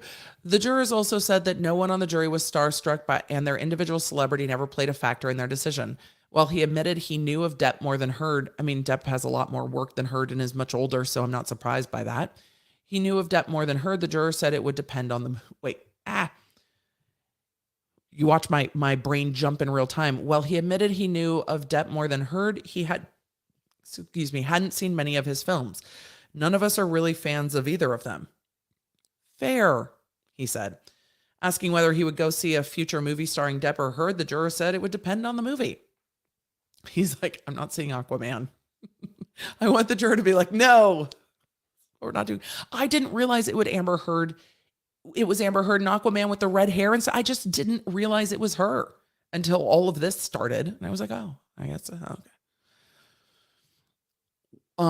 What they do in their personal life doesn't affect me whatsoever. Going to the movies is entertainment. I go for the quality of the movie or the storyline. I go for the low quality of the movie and the popcorn factor. I want to be entertained and I would like to laugh. Free Guy is one of the best things I've seen in the theater lately, though I very much enjoyed Top Gun Maverick. I know. I'm basic. I enjoyed it. Good movie. Fast planes. Love. Going to the movies is entertainment. Agreed. And so that is the end. We are going to get to questions, but that is the end of what the juror said. I think they are going to try to make fetch happen with this. I've already seen that starting on social media. I've been tagged in things where it's like, see, the juror said they were mutually abusive. That means the jury verdict is wrong. No, it doesn't. It's an interview and we don't have all the context for it. And B, the context seems to be that he thought that they yelled at each other a lot, but that she was the aggressor. So I don't see anything in this article as being specifically problematic. And for those of you that have come in, I know we've got over 34,000 people in here. For those of you that have come in later, I am not going over the interview tonight. I think even breaking it down in fair use the night that it's released poses copyright issues that I don't really want to deal with at all, because I don't want to have to think that hard about it. And I think it's fair to break it down after. I broke down the teaser clips, and it took so long. I think those teaser clips are in this again. They might be reordered, but I will break that down for next week's podcast. The way I want to break it down for the podcast is anything new and anything at all that is legally significant to a appeal, to a future defamation, to a potential for an injunction. I know not all of the lawyers agree. Good. Lawyers shouldn't all agree. I'm going to start saying this more and more and more. When all the lawyers agree, run. The lawyers shouldn't all agree. We all see things differently. But when it comes to the injunction, I think there can be a narrowly tailored, or at least asked for, a narrowly tailored injunction that stops her from making the same allegations that were in the op-ed. The problem is those allegations are broad. They are not as specific as the Cardi B allegations with Tasha K. Those allegations are very specific. And so the injunction is very specific. It's very specific. And if you have all of you seen that? injunction. We've gone over it a couple times. It's very specific. Lawyers spend a lot of money crafting a very specific injunction. I talked about it on Joe Neerman's stream. Should I just pull it up now anyway? Yes. You guys are like, yes, you should. Just pull it up and we'll just look at what a narrowly tailored is. Was I planning on doing that? No. But we're so late in the show, we can say the words. We can do the things. Why won't hold on. We've got to do things. All right, let me pull up the things. Let's just pull it up real quick. Let's see. Somebody asked in the chat, did I see the Stanford professor demeaning Camille? I mean, Camille amongst others, and it made me mad. It didn't make me as mad, though, as somebody making Elise Myers cry. That made me more mad than almost anything I've seen on social media lately. I was ready to start fighting people on the internet. I don't fight on my own behalf. I don't fight with people's feelings. I don't fight with people's opinions. I don't. People have the right to their feelings. They have the right to their opinion. They have the right to like people, not like people, whatever it is. But somebody coming for Elise Myers made me want to fight the internet. I get very protective of the bright lights on social media, and she is a very bright light on social media. So yes, I saw the Stanford professor coming for Camille Vasquez and other lawyers. I also trust female lawyers to have a very thick skin. It is hard. But when it comes to social media creators who are very vulnerable and are bright lights of advocacy for mental health and for taking care of yourself and for storytelling, she wanted to fight. But I love how she handled it, and I love how real and vulnerable she was. Cardi B injunction. We're just covering this real quick. If you are offended by words, well, you're not on this channel anyway, so it's fine. We're jumping in. I should say here, let me swoop. I'm going to use this as an example, and then we're going to. The mods are like, great, we're doing a short stream tonight. Just kidding. If you did not follow this case, Cardi B sued Tasha K, a YouTuber, over statements made for defamation, and won after a jury trial, and won somewhere in the realm of high threes, low $4 million. Over $1 million of legal fees, and then punitive and compensatory damages at the end of that. There were lots of YouTube videos and other social media made. And like the other social media cases that I cover, it's normally like in this video at this time with this thing was said. So this was much more specific than this.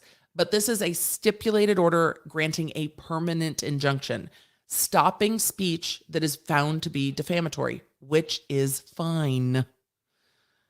The thing is, they went through the court order and went through the speech. It is ordered that defendant Tasha K is not allowed to say of Cardi B these things. The plaintiff engaged in prostitution. The plaintiff has herpes. The plaintiff has HPV. That she sued Geico over it. No, wrong case. Damn it. We're going to keep going. Plaintiff uses or used cocaine. Plaintiff performed a debasing act with a beer bottle. If you want to see me discover that, it's an emotion where I was reading the motion. I didn't know any of the facts of this case until I started reading through it. And I was like, oh shit.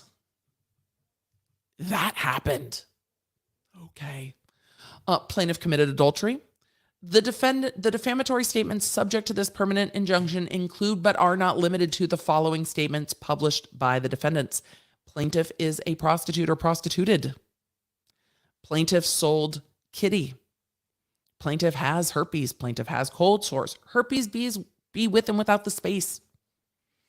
Cold sore be with and without spaces. Lawyers, these are lawyers, people. Cold sore be with and without spaces. These are important distinctions. And I'm not being facetious. These are actually important, legally important distinctions when it comes to a permanent injunction of what you can and can't say about somebody. Plaintiff has HPV. Plaintiff used cocaine or is a cokehead. Plaintiff placed beer bottles up in her lady bits. Plaintiff committed adultery by fucking or sleeping with somebody other than her husband. Plaintiff has side peen. If you need to see me explaining side peen to Joe Neerman, that's on his channel. Somebody other than plaintiff's husband is licking her kitty. It's further ordered that defendants shall remove, and then they go through all of the defamatory things that are being removed. All of mostly YouTube videos. I think, are there tweets in here? This is mostly YouTube videos. Facebook post and a tweet. So mostly those things. What is side peen? Side peen's not the peen caso. It is not the peen caso. What is side peen? So you know that old song OPP? Like, you down with OPP? Yeah, you know me, you down with OPP. OPP means other people's parts that start with P, rhyming with leanest or meanest, or meaning kitty. So side peen is someone else's parts. Yep. Side. On the side. The other peen. OPP. Side peen just means OPP. That's what we're going with. And if all of you are like OPP, you need to be on TikTok more, because if you don't know what Madonna's Like a Prayer is about, y'all, we need to have another conversation. I did not know. And TikTok told me things, and I was like, I'm in my 40s. I did not know what Like a Prayer was about. Damn it. Just learning. Wait, I'm 33 and just learning about OPP. What? You got to listen to those lyrics more. You down with OPP? Yeah, you. Other people's parts, property, leanest to meanest, other people's PUSSY, other people. Why, Emily? Why aren't you just saying pussy on the internet? I don't know. I say literally everything else. Does Emily know all the lyrics to OPP? Yes. I forget everything in my life. I do not forget that. Do we need to get into what pimp stands for as well? Do we not know that? What? Do we not know this either? Do we need to get into what these things mean? Y'all, do we need to do a breakdown? It's time for a breakdown. We're getting into Q&A. OPP, Ontario Provincial Police. No.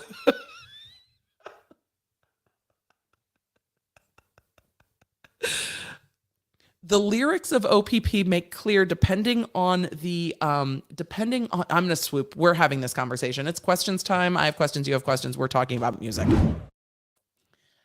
It starts with other people's property, but there is a verse about, starts with the P, rhymes with leanest to meanest, meaning penis.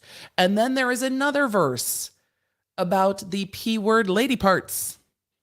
And so there are two verses talking about OPP, meaning other people's, depending on your flavor of the week, other people's parts. What's the Like of Prayer tea? Wait, what? Y'all, listen. If you're not on TikTok, you need to listen to the lyrics. Darling Nikki changed my life. Darling Nikki is a great song. It's not, no one is down with the Ontario Province Police. Jamila, yes, we all know what Adidas stands for. Wait, do we not all know what Adidas stands for? Damn it, we're gonna have to do this. Okay. I'm assuming the chat's with me on all day. I dream about. I'm thinking we're here. You guys are like, don't spoil Like a Prayer. TikTok, you guys need to TikTok Like a Prayer. I won't.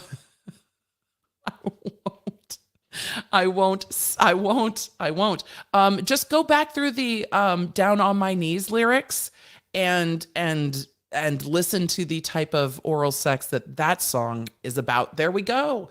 My mother is like, I have clicked off this so fucking fast. I'm out. We've gotten into lyrics about sex. Yes. Baby, let's talk about you and me. Let's talk about all the good things and the bad things that may be. Madonna said it's not about that. Lies. These are lies. I believe TikTok. I believe TikTok. I believe TikTok. Listen to the lyrics. Listen to Like a Prayer for yourself with that in mind and see. So what else did we say we were defining?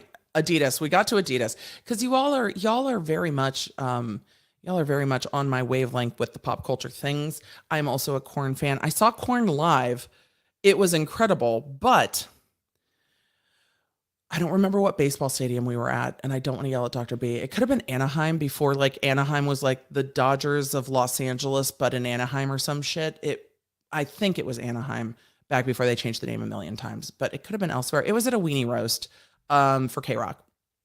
And we were down low, but as The Offspring played that weenie roast, it was such a good show. The Offspring, Korn, Ozzy, Limp Bizkit, Stone Temple Pilots. I think the only female singer on the entire lineup that year was Gwen Stefani, but it was Gwen Stefani with the band before Gwen Stefani was on her own. It was such a good show, but people were literally jumping in the stadiums, and the row above us was actually going like this, and we were standing there and we're like, we're going to die. Like, the stadium was absolutely bumping. Oh my God, you saw The Offspring at CBGB's. That would be amazing. We saw The Offspring here locally at, I knew it was No Doubt. Oh, I didn't say it though. My brain moved on. I'm sorry. Yes, No Doubt. Are you an NIN fan? Yes. I love Nine Inch Nails. But so the stadium, people were jumping, and the stadium was actually just, it was terrifying. I was very scared. No one died. It was fine. It seems that stadiums are able to accommodate all of the swaying, especially in California, where they have to accommodate for the earth also swaying. But it was very scary.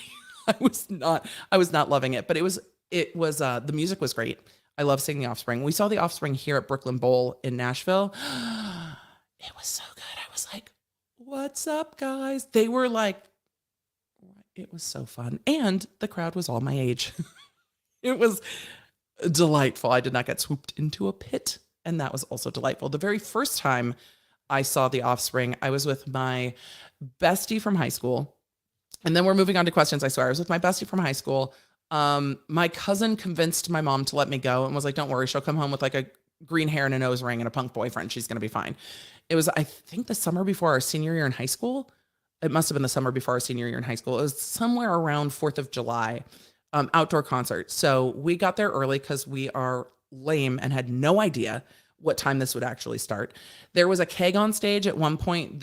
One of the opening bands was like spraying beer out onto the stage. And we're like, if we smell like beer, we're going to actually be killed by our parents. We're just like, we can't smell like beer. And we did not drink in high school. And we're like, we cannot get sprayed with beer and try to explain that we were, no. So and then as we get to The Offspring coming on, we got back to the front. We got back to the front of the kind of undesignated pit area. And as the music started and everything started to go like this, we were like, oh, fuck no. We are out. We were out so freaking fast. Everything started to go like this, and all of the people started moving, and we're like, nope. We noped right out of that pit. In college, with my docs, I did not mind a pit as much, but prior to my senior year in high school, with just the two of us, I was not ready for a early 90s Offspring pit in the grass, the mud, and the beer. And then we met boys up in the bleachers, and it was lovely, and they were our age. It was very fun. We had a very nice night. That is a very long story. I meant to get to questions. And with that, the weenie roast was so good. Pits are fun. Pits. There was a period of my life where pits were good. There was a period of my life when pits were good. Chat, I love this. You are welcome to share your first concert down below. My very first concert ever, very, very, very first one ever, was Paula Abdul. A lot of costume changes at that show. So we're going to get to super chats and questions. I have talked forever. Emily, that's what Friday Night Live's for. Yes, we've talked about all the things. Thank you so much, Yo Diggity Dog. We always get to questions at the end. I appreciate it. Hazel, thank you for the poke.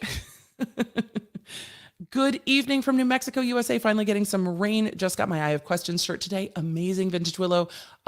We had so many orders during the trial, and I see a lot of you getting your stuff and tagging me on social. It's so It's so fun. If you're all going to ask, Emily, have you sent all the lawyers' stuff yet? No, it's completely on my list to do early next week. Detective Seeds, good to see you. Hey, Emily, what's up, chat? Smash that like button like a creepy smiter on the wall. There we go. I mean, that's a very specific analogy. I appreciate it. I'm a big fan of spiders not in my house. Panda said, hey, Emily, found you through Philly D. He's been such a great supporter of the channel. Appreciate your candidness, your thoughts throughout, and all of the LawTubers. Keep up the great work. Thank you. I try to, and I will. The most surprising thing for me about the trial is that I found myself agreeing with folks that don't share the same socio-political views that I do. Exactly. And that's one of the reasons I don't talk about politics on this channel, because it gets divisive real fast. But this trial is really just about facts. What are the facts? What is the evidence? Even when my gut reaction is, I don't want this to be the way that I see this case, it just is. That's what came out. And that the checking for me going into this case was that I am predisposed to want to believe Amber Heard and to not want to believe Johnny Depp and want to believe that someone would not lie about these things and that there must be some big mistake. And the UK court found that these were credible instances of domestic abuse. And I want to see what the evidence shows, which is why throughout the case, I'm like, yeah, Johnny Depp is making good points, but we haven't seen the other side yet. We've done 3 weeks and then 3 weeks. And then she testified and I was like, oh boy, that's tough. And that's, I think, what is really, really important about trials and about going through trials. They are adversarial proceedings. The jury is reminded all the time, do not make up your mind until the end of evidence, because the end of evidence matters. You don't know what happens. I mean, there were some stunning moments in rebuttal and we were like, damn, no. But if you check out and make up your mind 3, 4, 5, 6 weeks before that, then you lose the ability to continue to change your mind. And it's hard to change your mind. Once you've decided like this is this and this is that, it's very, very difficult to change your mind. And that's why with legal cases, I try to say, you know, I want to keep an open mind on this. This doesn't look good, but I want to keep an open mind. And that matters. That matters. In Sync with Britney as an opener. Epic, epic, epic. First concert, Spice Girls. I was 10, also epic. I'm trying to get my 14-year-old to go see Panic at the Disco with me, and he is not sure he wants to go to a concert. And I'm like, I will go without you. First concert, Bon Jovi. That would also be fucking epic. I wanted to see Bon Jovi live. I've never seen Bon Jovi live. I love live music. Bartender loved my facts definition shirt tonight. That's incredible. I got a really kind message on Instagram from a law nerd who was getting married abroad on a cruise and saw someone in an I Have Questions shirt. I was like, I've been meaning to voice memo back. I will be voice memoing back, but ADHD. But I was just like, oh my God, you're on a cruise getting married in like Sweden and you ran into a law nerd wearing an I Have Questions shirt. And that is one thing I love about the law nerds is when you guys get to see each other in the wild. It's really fun. Paradise by the Dashboard Light Guy Co-op. Paradise by the Dashboard Light is such a fucking epic song. I think there is somewhere a compilation of lawyers singing Meatloaf songs in memoriam. I'm sure that exists on the internet somewhere because a lot of us were singing different ones when Meatloaf passed. So miscellaneous people. Yes, exactly. The randos, aka randos. Elaine Amber's post-trial tour is more insulting to real survivors than their lies and misdirections during the trial. I sent you an email if you can check it out. I will. My email has been unfortunately full, but I have been getting to them. I've just been slow and a bit behind. First concert was Cheap Trick with Saxon and Aldo Nova. That's incredible. Olivia Newton-John, amazing. Aaron, that would have been fun too. Holly, Guns N' Roses and Metallica, come the fuck on. That would have been epic. First concert, Prince Purple Rain Tour in DC. I was young, but it's something I will never forget because Prince is fucking, you guys are, this chat is the place to be. Cheap Trick, Peter Frampton, B-52s, Amazing. Oh my God, Bon Jovi live is awesome, but my favorite is Pink and her flying over an indoor arena. I saw Pink live, loved it. Saw Lady Gaga live, also loved it. Blue Oyster Cult and UFO sounds amazing. Lionel Richie and Shaka Khan also sounds amazing. First concert was Joan Jett. You guys have great taste in music. Look at this. Wait, where's Iron? I saw Iron Maiden, Def Leppard. I'm going to see them this summer. The Monkees, amazing. Somebody said the Judds at Six Flags. I saw you. That's amazing. A lot of Metallica fans. Y'all are my people. Styx would be fun. Older of the bunch, Duran Duran and Adam Ant would have been amazing. And you are not an elder of the bunch. You are with your people. Backstreet Boys, the Ramones. Oh my God. STP and Red Hot Chili Peppers would have been an epic show. ABBA, Blink-182, the Monkees, the Pointer Sisters. Last concert, Elton John, Britney. I still haven't seen Britney live. I need to make that happen. Megadeth would be a fun show. You guys are so good. I'm trying to get to all of these. They're coming in so fast. First concert was Wilson Phillips with Richard Marx, not Richard Marx from The Trial. Hold on for one more day. I think that would have been amazing. Amazing. TLC. Ooh, so good.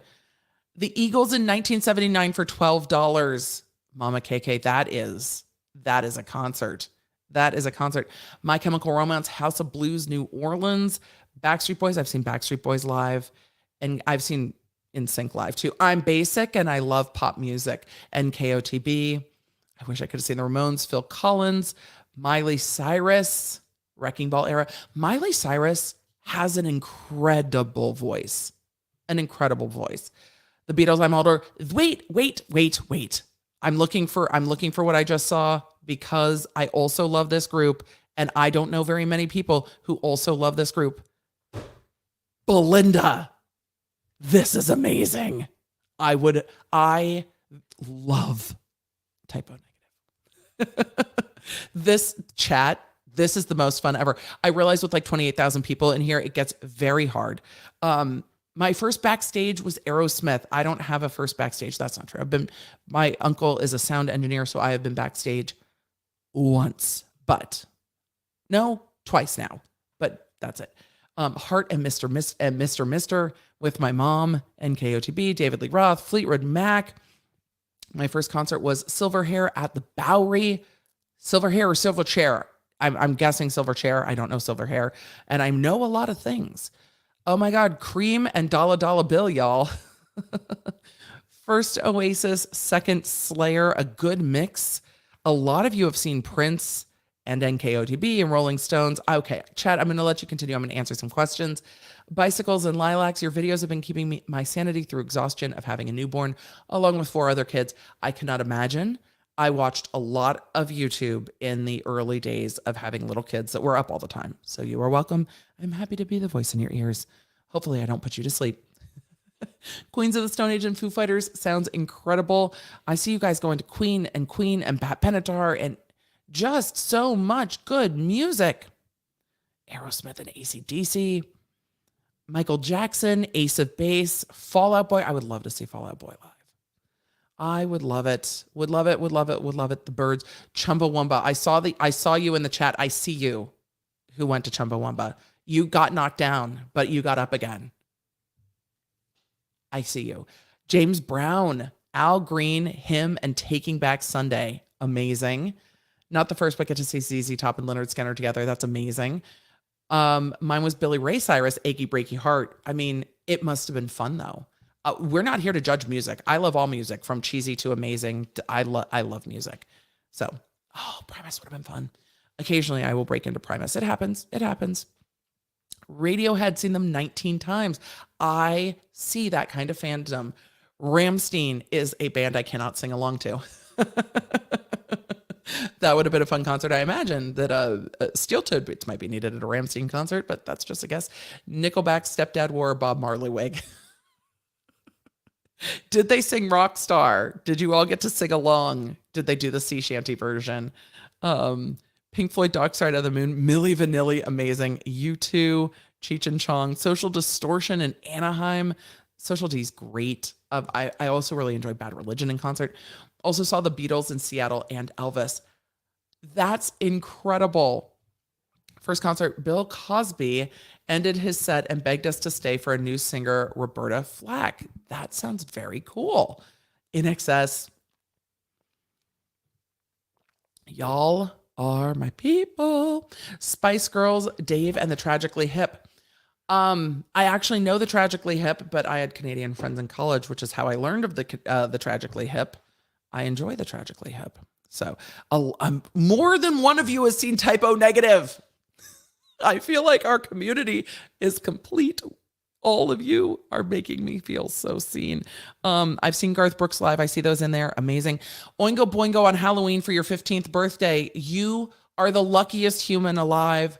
I was not allowed to go see Oingo Boingo for Halloween. My husband got to go see Oingo Boingo for Halloween. I am still angry about it, but I did get to go see the Nightmare Before Christmas live at the Hollywood Bowl that ended with Dead Man's Party. And I feel like that was me making it up. But one of the things I regret most in life is not ever seeing Oingo Boingo live, because I fucking love Oingo Boingo. Hall & Oates with 5 encores, that would be incredible.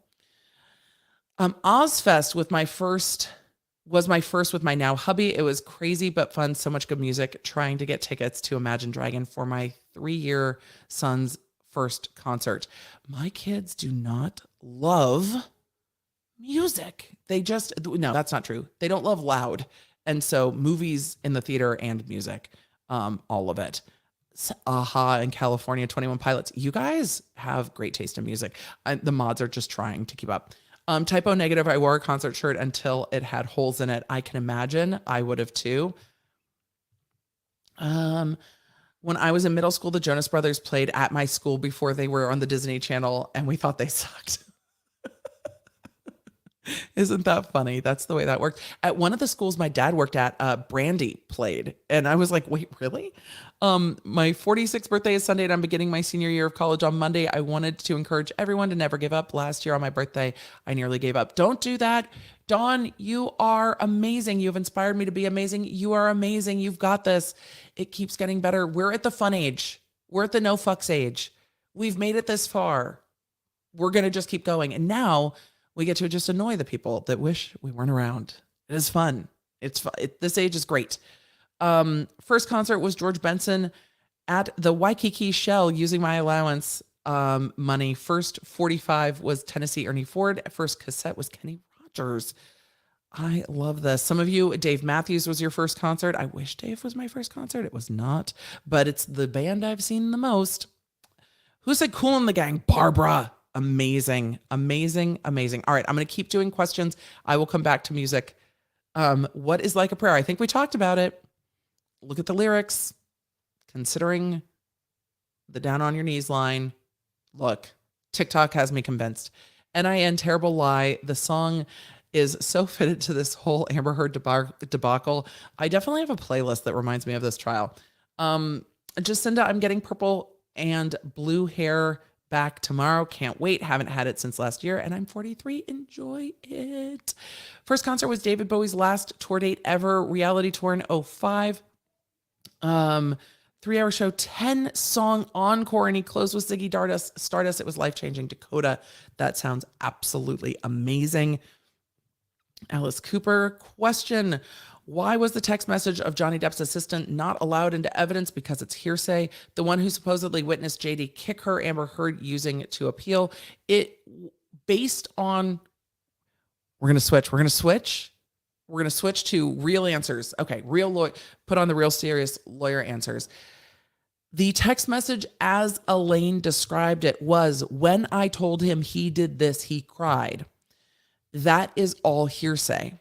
They could have had that person testify to what they saw, what they heard, and what they did, but not, I told Johnny Depp this and his response was this, because you've got to be able to cross-examine it. Why did you tell him it? Because I was trying to placate her. Or why did you tell him it? Because I saw him do it. You don't know.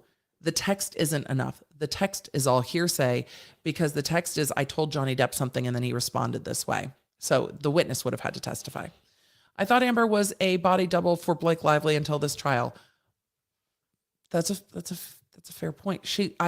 I wondered throughout this trial if she went blonde because of how much she looked like Kristen Stewart and how Kristen Stewart was growing at the same time. And you don't need two Kristen Stewarts. I mean, you just don't. I think So I was wondering if that is why she went blonde, because she was brunette and looked, I thought, quite a lot like Kristen Stewart. R-Dub, question, isn't some of that elitist mentality of average people not being able to stay off social media a reflection of her inability to ignore social media projection much? R-Dub, it might very well be confession by projection, that it's like, well, nobody could do that. It might very well be.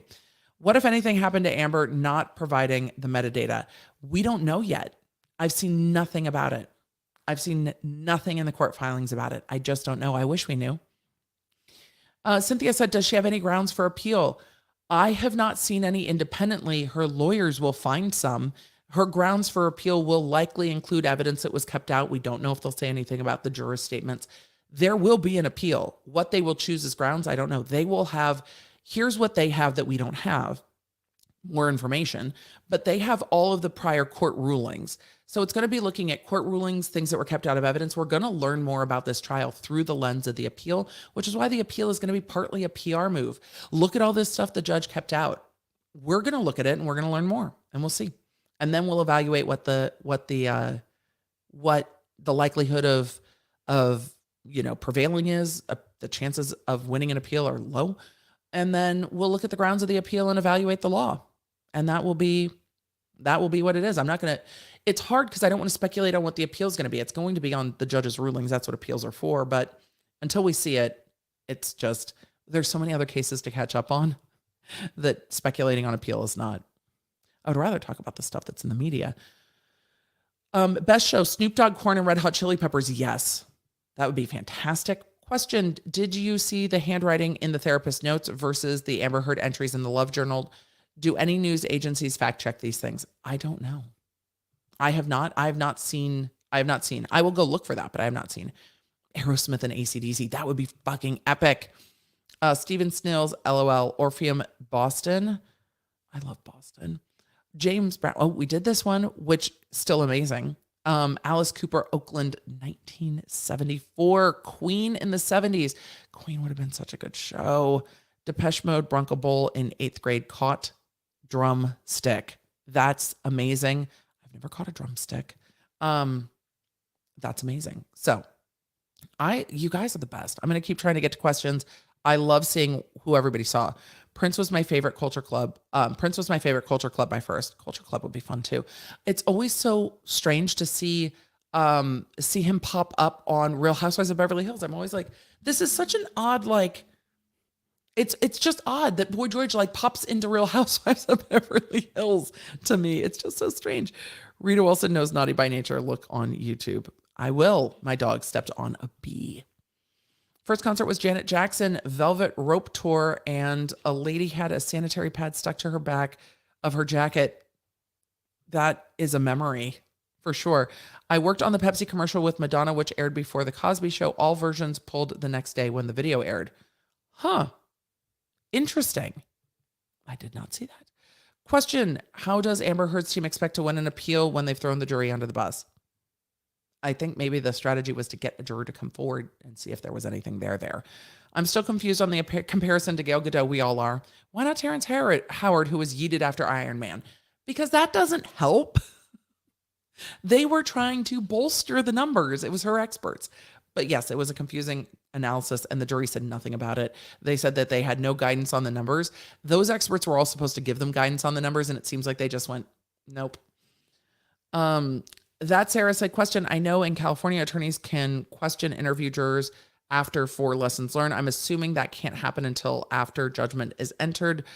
Else she's tailoring to what they learned from the jury. No, they can. They just don't have access. The jury can choose not to talk to people. Even in California, the jury can choose not to talk to people. The jurors' information has been sealed and they can choose not to talk. So is there any proof this is a real jury member? I'm hoping that GMA fact-checked that. They didn't tell us how they did that. They just said we wouldn't disclose their name or juror number, but they didn't say, and we verified those things. They just didn't go the one step further. Most people probably don't even ask those questions. They're like, oh, GMA said a juror said, so it's okay. I think we men should totally believe all women, especially when y'all say it's fine. Jay Wolfson, I think that's very fair. If people say it's fine, I think you should be able to take them at face value. But I also don't like going through the mental gymnastics of having to guess at my feelings. I try to make sure I communicate them clearly. I am not fine, but I don't want to talk about it. works well for me. Papa Roach and Godsmack also sounds cool. Hootie and the Blowfish played at my school before making it. What? My first concert was Sting with Melissa Etheridge opening. I saw 311 at the Mullen Center when I was still at UMass. It was so great. It was so great. Coming in from living room. Good to see you. Good to see you too. I thought jurors were supposed to refrain from any publicity for a year. Weren't they supposed to be under seal? Mia Moore, 2 different questions. Yes, they are under seal. They can choose to go to the media. The media can't go to them. Bella Stella, hello from Abu Dhabi. It's 4 a.m., so just water. Dogs woke me up. Well, I'm glad the dogs woke you up so you get to hang with the Lawnards. Thanks for popping in. Sometimes you just can't answer the questions because you have a pain in the neck bothering you. It's true. It's true. I matched my cup a little too closely and I'm living for it. What, if any, are the ways, love your channel, please cover the suitcase trial. I don't even know what the suitcase trial is. Back surgery went well. Thanks for keeping me company. I'm still watching Coffee and Cursey Words as they started wheeling me into the OR. Lynn, thank you so much. I'm glad it went well. Speedy recovery. Could Johnny Depp get a restraining or no harassment order? I think looking at a permanent injunction is a good idea for him. That's why we were talking about that earlier. I'm drinking coffee much too late in Seattle. Fair. Try salmon seed oil on Etsy or trauma oil, Amazon for the neck. I will. I've got a bunch of stuff at home. I'm at home. I've got a bunch of stuff here. I just have, it started acting up late in the day. And so I haven't had time to do all the things yet, but all the things are coming. So thank you, E. Cummings. And if any of you, I'm sure we're still talking about concerts, which I love. Somebody just said they saw ZZ Top in the high school gym. What? That's amazing. That's amazing. Do you feel that Amber is now extending her abuse in public with continued accusations that he can't hide? I don't know what I think about that. I really feel like she is trying to convince social media at this point, and I don't think that's working, and I worry that that's going to continue to amplify these things. So, are you familiar with the Dee Redlick trial? No, I'm happy for her. I cried tears of joy. What do you think of the jury's decisions? I'm not familiar, so I don't know. FYI, the transcripts in Virginia trial usually runs 1,000 per day, so the Depp heard one would be in the tens of thousands. It can be posted on the court. It may be posted on the court site. Well, they noticed the lodging of filing, so we will see. Hadrian said, I have a back and neck injury as well. Try Theragesic. It's fiery, but eases the tightness. I'm fine with fiery. I really, truly. We're fine with fiery. The juror said, myself and at least 2 other jurors don't use Twitter or Facebook. Others who had it made a point not to talk about it. Does that mean the jurors who had it did not go on it? And would that matter? It would matter, because even if they go on it, they can't research the trial. They can't see things about the trial. They can't talk about the trial. The thing that's odd to me is that statement that was in the TV version is different than what was in the written version. So from the written version, I took that they weren't influenced by social media. That's how I took it. If Depp wants to sue Amber Heard again, would he have to file a lawsuit in New York? The interview was there. The network headquarters is there. It would seem like a logical place, but there would be things that they would look at to determine that. I don't think they would want to go that route at this point. I think it's much easier to try to get an injunction after the trial. We'll see.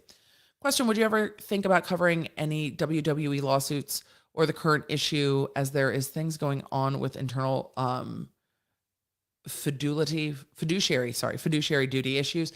I've seen it. I have not jumped into it, but it is on my radar.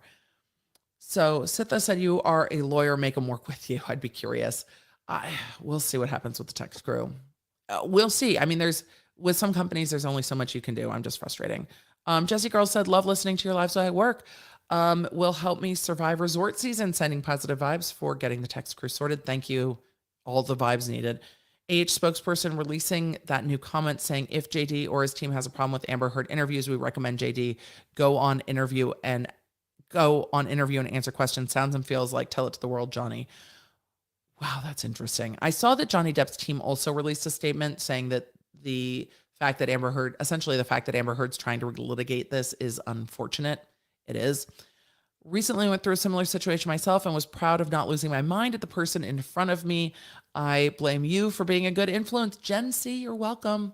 It's, it's sometimes you got to just take a breath. And it's hard. So thank you so much for the kind words. A little late coming in from Kentucky, drinking a Truly and prepping a balloon arch for my daughter's first birthday tomorrow. Kayla, happy birthday to your daughter. Have a lot of fun. Hazel, I am very much a Taurus. I'm all of the earth signs. This company is shooting itself in the foot. They're going to lose a lot of creators. I think that that's probably what's coming. Thank you. Thank you so much, Peg R. I'll follow you anywhere. It doesn't sound stalkerish. It doesn't sound stalkerish when I'm saying, hey guys, this is how we can connect. Definitely not at all. Out of principle, I wouldn't. I'm getting there. There's always something you can do. I agree with you. Irish said, so great to see your face, even with a sore neck. Arbonne has a great muscle rub. Used to play rugby, messed up my neck. Best thing around. Thank you so much. You're welcome. I have their muscle cream, actually. I do quite like it. So I have a bunch of stuff. I just haven't gotten to that yet, but I will. That is what we're doing tonight. And my husband and I used to go watch rugby sevens all the time. And every single time people would try to recruit me to play rugby, I'm like, I know I look like that would be my thing, but I don't run. Water polo is my thing. I don't run. And even now, my body is way too messed up to do any of it. After a hellish shift, nurse, glad to be here. Lisa, I'm sorry you had a tough shift. I'm glad you are with the Lawnards. We've covered the gamut of all the things tonight. So we've covered all the things. Neck pain, BioFreeze, also a BioFreeze. I've also done trigger point injections. Not today. This just started. Botox is awesome for neck pain and lasts longer. It does. I've been pretty good lately. So we've been doing okay. This one has been hard. Girl Scout leader for 15 years. Yay. Jack is the Jackal DK said, I know how you must feel. My phone died yesterday and having to rush out and get a new one triggered my autism a lot. I don't like change and I don't like being pressured. I hear you. Peg R said, my daughter has threatened me if I ever teach my grandchildren that song. So of course I taught them that song first. That's the best part. Nora said, hello from Tokyo. Just became a Lawnard recently. Been following you for a while. So excited to catch a live. Usually watch the replay crew. I didn't even send love to the replay crew. Damn it, Emily. Hi, replay crew. Fuck around and find out. Yep. Well, it feels like that's where we're at. Someone needs to let Amber know that when everyone says you're dead, lie down. Yeah. Heather Dubrow should just maybe send a text. But I love anything you cover. It got me through passing my board. So I'm officially ASCP certified now. Congratulations, Sarah. Again, I'm wondering if you could do a free fall stream with Law and Lumber, Runkle the Bailey, and a psych about ADHD types and how you three have dealt with it. I will absolutely talk to them about it and see what they want to do and how we can do that. But it will take us some time to put together as we are three ADHD creators. Rage and Ribbons, first thing I ever bought on my first credit card, 20i Doc Martens, baby. I need to get a new pair of Docs. I actually, the older I get, the more I just miss them and I'm ready. I'm trying to follow. Oh, thank you for the help for Patreon. Living Sweetly, Amber Heard's post-trial interview is the second worst PR decision of her career. I don't know if PR made that decision with her or if that was just her decision. The first is perjury and being an abuser. I mean, that's fair. Amber Heard is rattled, patronizing, and looking like a sore loser. Hollywood loves a good comeback. This is not it. I think there needs to be time. Amber Heard should have maybe taken some advice from some YouTubers that have been in things. You have to go away for a while first, and then you need to reflect. This is just relitigating. It really just feels like you're all wrong, and let me tell you why. So my mom, Laura, loves you, and she's the best mom in the world. Love, Chris. Laura, Chris says you're the best mom in the world. Been a while since I could make a live catnip tip. Thank you.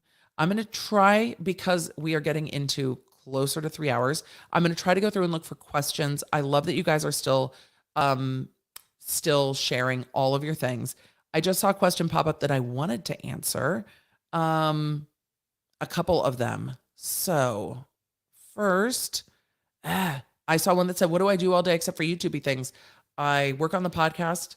I do stuff with my team. I work in the shop. I'm a full-time creator, but there's a lot that goes around being a full-time creator other than just being on screen.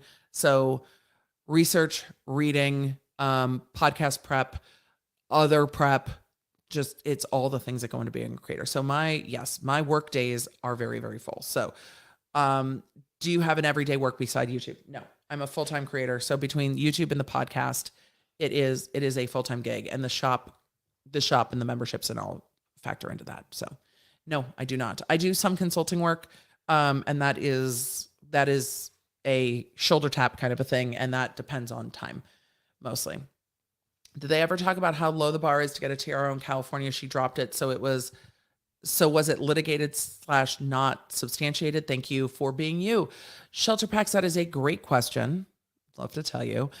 The bar is very low to get a temporary restraining order because it's meant to be litigated later. It's meant to immediately stop the thing that's happening and then be litigated later. They negotiated it in the divorce and it was dropped. So it was never litigated. No other side was ever heard. It was just her presenting it. So no, it was never litigated. And she dropped it as part of the divorce, which I think led people to kind of have a bad taste in their mouth about that. But that's her choice. So was she really not writing in her notebook in Virginia? I have no idea. I wasn't there. I've seen a lot of videos about it, but I don't know. It definitely looked at times like that. I don't know. And again, if like I have fidgets and stuff that I use in stress, if she was acting like she was writing but not writing, I'm not going to judge it too much. Could have been stress, could have been other stuff. Van Halen back in the 70s was known as Mammoth. I didn't know that. My husband's friend thought to book them for a house party, but decided the $75 they charged was too much. That's hilarious. I had no idea. That would have been a fun house party. Is it possible Amber going to an up close and personal interview with Oprah Winfrey or Barbara Walters? I think this is probably the end. I don't know what else there is to say.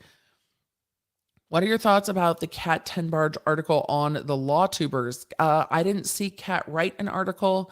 The article because Kat's with NBC now, the article from Business Insider that Kat shared, I shared a thread on my Twitter about it. I wasn't bothered. And I talked about that a bit last night as well. I truly wasn't bothered. People are curious about money. The only things that have bothered me coming out of any of that is the insinuation that because people made money, they must have swayed their coverage or their integrity or their perspective. And I'm sure that has happened in the world of things, but I have not seen a creator that has done that. So most of us just do what we do and are like, hey, thank you for super chats. Thank you for joining the membership. Thank you for joining the channel. We appreciate the support. This is the content we create. This is what I am here to do. This is the audience I'm here to talk to. If you can support, great. If you can support with a like or subscribe or view time, great. If you don't like me, you know, great. So it doesn't bother me that people are curious about what creators make. It does bother me that people are like, oh, your decisions are influenced by what you make. No, my decisions are not influenced by money. They're influenced by my own curiosity and then what my audience is interested in. But there are definitely times that I talk to you guys about stuff you're not interested in and you're like, oh, but now I'm interested. So I also try to bring in other cases and topics that I find interesting. And a lot of the time y'all are like, ooh, now I'm invested. Like the Geico case. We're not done with that. We're coming back to it. Celeste said, can Johnny Depp get a restraining order against Amber Heard? I saw Donnie and Marie Osmond at my church at a youth conference. Donnie stepped on the bottom of my long dress. That would be an interesting day. Can he get a restraining order? I don't think there's need for a restraining order, but an injunction to get her to stop saying the defamatory stuff that was found to be defamatory is possible. Daryl said, trying to understand the UK case better. If the article came out after the US case, Amber Heard would not be believable, and then the Sun should be found liable. Also, first memeable Kardashian is Rob post OJ verdict. Fair enough. I don't know how. I'm trying to understand the question. If the article came out after the US case, like I think the question is, if an article came out in the UK after this verdict, would it be a problem? Yes. Now that her statements have found to be defamatory, I think there needs to be much more caution in the way this is discussed. So, why didn't Amber take a pic of her face at home before getting the TRO? I don't know. My dog stepped on, but I also, about the TRO though, I 100% believe Morgan Tremaine from TMZ that they knew which exit she would be coming out of. That courthouse has at least 4 exits that are publicly viewable. One on each of the long ends and one on each of the sides. So there are 4 public exits at a minimum. 4 main exit points. I don't remember if there were more. It's been a while. It's been a while since I've been to Stanley Mosque and thought about it. But they're on very different sides. It's a very long courthouse. And so the one at kind of the top of the hill and the one at the bottom of the hill are very far from each other. And then there's one that goes in towards the, where now there's a Starbucks and towards the admin building. And then there's one that goes out to the street, towards a parking lot. But there's also an underground. So to know which of those exits someone is coming out of, you wouldn't have someone just at all of those exits. That doesn't make sense. Miss T, how would Amber pay for an appeal? Your guess is as good as mine. Oh, my chair's making noises. Rude. Do you think her PR is making her say things for shock value to keep relevant? I don't think her lawyers approve, or I guess I can't say that because Elena said shit and I'm like, really? You would say that? So I can't imagine that anyone would tell her to just keep being shocking. I feel like this is her led, but I truly don't know. I'm not a PR professional. I would love to see a PR professional's take on it because this doesn't seem to be helping. And I don't know what the goal here is other than to relitigate this on social media. And I don't know if that's going to help. So I don't know. Her interview reads a lot like her testimony to me, if that helps. Wouldn't it make sense for a juror to contact GMA through an attorney in order to protect their identity and be compensated? They could have, but they would still say this was verified in some way. It's fair. Was I stoned or did Io say that he and JD said they loved each other on his video deposition? They did. I got the sense that they were people, that they were people and they were like kind of soulmate friends. Like they felt like a very close friendship and loved each other. And that's how I interpreted it and understood it from not just Io's testimony, but Depp's testimony. Question, I got to this one. I did not follow it. I did not. Tracy said, I partied with Def Leppard at a private after party. This sounds incredible. Didn't even go to the concert. We were staying at the hotel where they were. Had no idea they were still touring. Their manager asked us to join free drinks. They were so nice. I need to choose better hotels. That sounds incredible. Are the court documents still available online? Yes, they are. What would happen if Amber Heard can't get a lawyer to represent her for appeal? That would be a bummer. I mean, who would want to? Oh, if you pay lawyers, they will do things. It's the nature of being lawyers. You can find lawyers to do things. Question off topic, new here. Any chance you'll be looking at a case where the judge in Louisiana ruled to allow an alleged, well, if it's alleged, that's part of the thing. I don't know anything about that case. It sounds very specific and local, but would I? It just depends. It really just depends. But alleged is a big thing. Man, I don't know how you're going to feel about that. The Macarena is about. I know what the Macarena is about. A school I was forced to dance to at school as a 5th grader. I know exactly what the Macarena is about. TikTok taught me electric slide. Well, it did. That's exactly what TikTok taught me. I've learned a lot from TikTok, and it actually makes sense. EDBB educating. I'm here for it. I'm here for talking about all of them, all of it. I Googled Picasso. Pablo Picasso is the only thing that comes up as far as I know. Yeah, Picasso never happened. Yes, I have questions. Breakdown is a must. Fair. I'm in my 40s and don't know. I'm living under a rock. It's okay. Some people don't pick up lyrics. Song lyrics get lodged into my brain and never leave. Ozfest, Sharp Elbows. I think Sharp Elbows would make an amazing band that could play also the side stage at Coachella. If it were to come out that GMA didn't fact check and this isn't a jury member, how detrimental do you think it would be to their reputation, Barry? I mean, I can't imagine that they didn't, but I'm disappointed that they didn't share that just an extra sentence. Just an extra sentence. That's it. That's all. I tend to take things at face value, but it was kind of a glaring it was kind of glaring that it was missing. Have you seen anything about the Maverick copyright lawsuit from the original pilot's family? Yes, I have. I have not had a chance to even get into it, but yes, I've looked. I'm very curious. But I didn't think the Geico thing would be as much of a rabbit hole, and it is a whole ass rabbit hole. Why did Elaine say the Deuters text didn't come in? I could have sworn it was brought up during Johnny's cross. The nature of the text I don't remember coming in. I will go look at the cross, but I don't remember the actual text of it coming in. Did you see TMZ clocked the metadata on the photo Amber Heard's camp leaked during the trial, causing the abuse timeline correction after the break? I know that TMZ posted that photo, and I remember after the break, the timeline shifted from 2013 to 2012, which was interesting. I didn't know that TMZ caused that. Nomad Gaming, can you please shout out my mom? We watch you all the time. Lacey Brewer. Hey, Lacey. Nomad Gaming would like to say hello. What defines torture from a legal standpoint? I've been listening to my neighbor's dogs for over 6 months, and the local marshal won't do a thing. So not torture, but you might want to look at what the nuisance and noise nuisance statutes are where you live, because it might be a nuisance. So I would take a look at what the nuisance laws are, or ask someone what the nuisance laws are locally.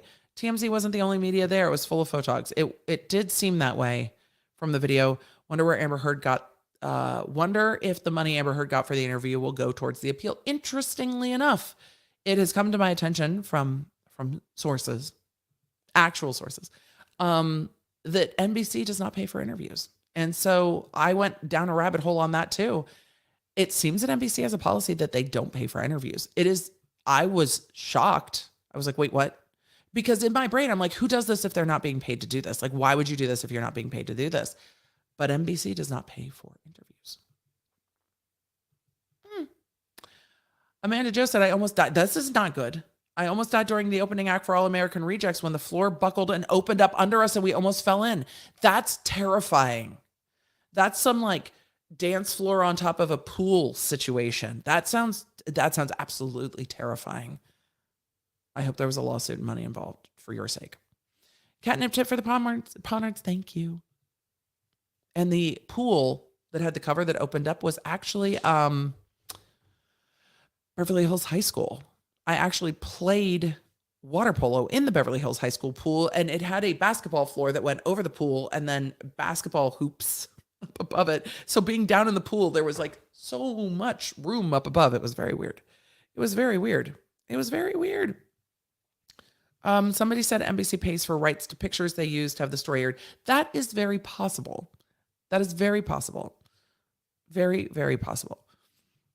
Is George going to start an Only Pause? Fred's more of the Only Pause kind of a kitty around here. So paying for licensing, that is fair, and they might. So she might be getting paid that way. It is very, very fair. It is very, very fair. Very fair. No lawsuit, unfortunately. It was 2003, and my dad was just thankful I was alive. That's fair too. But yes, licensing, which is also fair. Hector Nation, I can totally get a PR professional. I have a couple of faves in crisis management. We will have that conversation. I would love to. Like lawyer and PR professional react. I think Amber Heard's team is trying to bait Johnny Depp to react. I think he's moved on. I really, really do. And I think she said she wanted to move on. She's like, I just want him to let me move on. Go then. This was great. Rocio, I think this was a fantastic point. I'm going to do like 2 more and we are going to scoot. I know I have not gotten to all the super chats. I didn't want that to become a thing that was a regular thing, but it's becoming a regular thing. Can this be a retrial due to the juror talking? I don't think the juror has said anything that's a problem. It doesn't mean it won't stop the lawyers from trying to make fetch happen. Taryn went out to dinner for my birthday. So happy you're still alive. Best present ever. Thank you. Well, happy birthday, Taryn. Yay, still alive. That came in an hour ago. Can you know that Johnny Depp best served to get injunctions versus go to court again? What about the jurors? Can a judge reprimand an upcoming court date? JD versus media, just let it go. Sam Nelson, I'm sorry. I'm trying to parse and my brain is tired. I think Johnny Depp might be best served. And this, again, takes into consideration my perspective, not his, from seeking an injunction or maybe just letting it go. I don't know if another case is needed. I don't know if he'd ever be able to prove damages, even though it could be defamation per se. I don't know about that. The jurors can't get in trouble for talking. They're allowed to talk. Can Amber Heard be locked up if she keeps this defamation up? No, not unless she starts violating court orders. And right now there aren't any court orders to violate. And this is civil. This is all civil. Did NBC provide the private plane? I don't know. I've wanted to know that, but I don't know. What are your thoughts about the concealer? So far, I have liked it. It is light, but it has been good. And so far, I have liked it.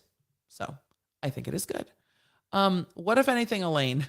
Sucks as a lawyer. Elaine was really difficult. I think Rottenborn had a good plan for this case that his client didn't want to do. Amber Heard is more upset about the public opinion than the alleged DVSA. It seems that way. She was a witness in the UK, yet she keeps using it as her trial. True. She sure does keep using it as her trial. It was not. She was a witness. You are correct.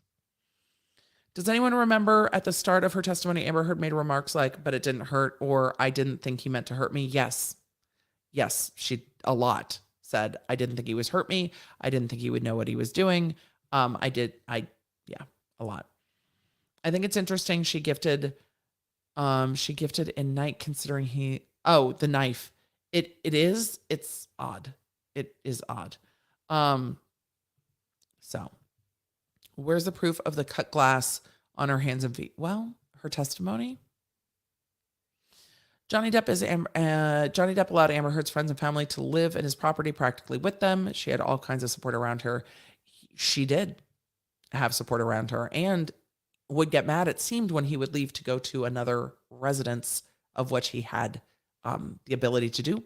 Amber Heard condensing was incredible. I wish her no harm, but it will still be interesting seeing her attitude in 5 years. It would be interesting to see. My husband asked if she would be in Sharknado 20, I think was his question to me about it. It's like, are we going to see Amber Heard in like Sharknado 20?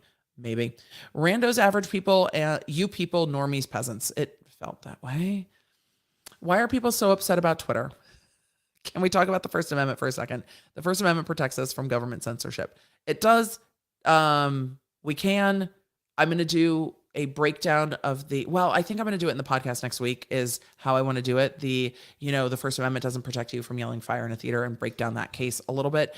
But Twitter is a dumpster fire. But yes, when people are allowed to say whatever they want, and there are few limits to that, then, and the reason it comes up in courts is because courts are the government limiting speech, really. Jury can be kicked during selection. Weren't attorneys allowed to ask about personal experience? I believe that they were, but we don't have the voir dire questions yet, but we might see them down the road. But I believe that they would have asked that in this case. Also, could potential jurors excuse themselves to not have to relive their own experience? They can bring it up to the court. So, your handsome George reminds me of my ginger, Mr. Orange, that passed away over the winter. Thanks for the glimpse of your ginger. He's very, very ginger. And they have an Instagram.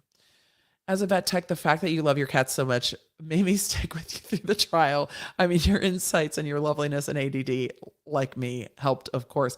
I love these cats very much. Cats are great. PhD here, dissertation on conceptual metaphor theory. Aaron. That's fascinating. I love what PhD students study. There is such a broad world. I was so go to law school, get degree, get job. There is such a world of education to explore. Emily, would you start getting degrees in things like folklore? Yes. There's so much more I want to learn, but I love this. Sharp elbows suggest to me the older Asian juror. Elbow strikes are a martial arts move. Metaphor theory.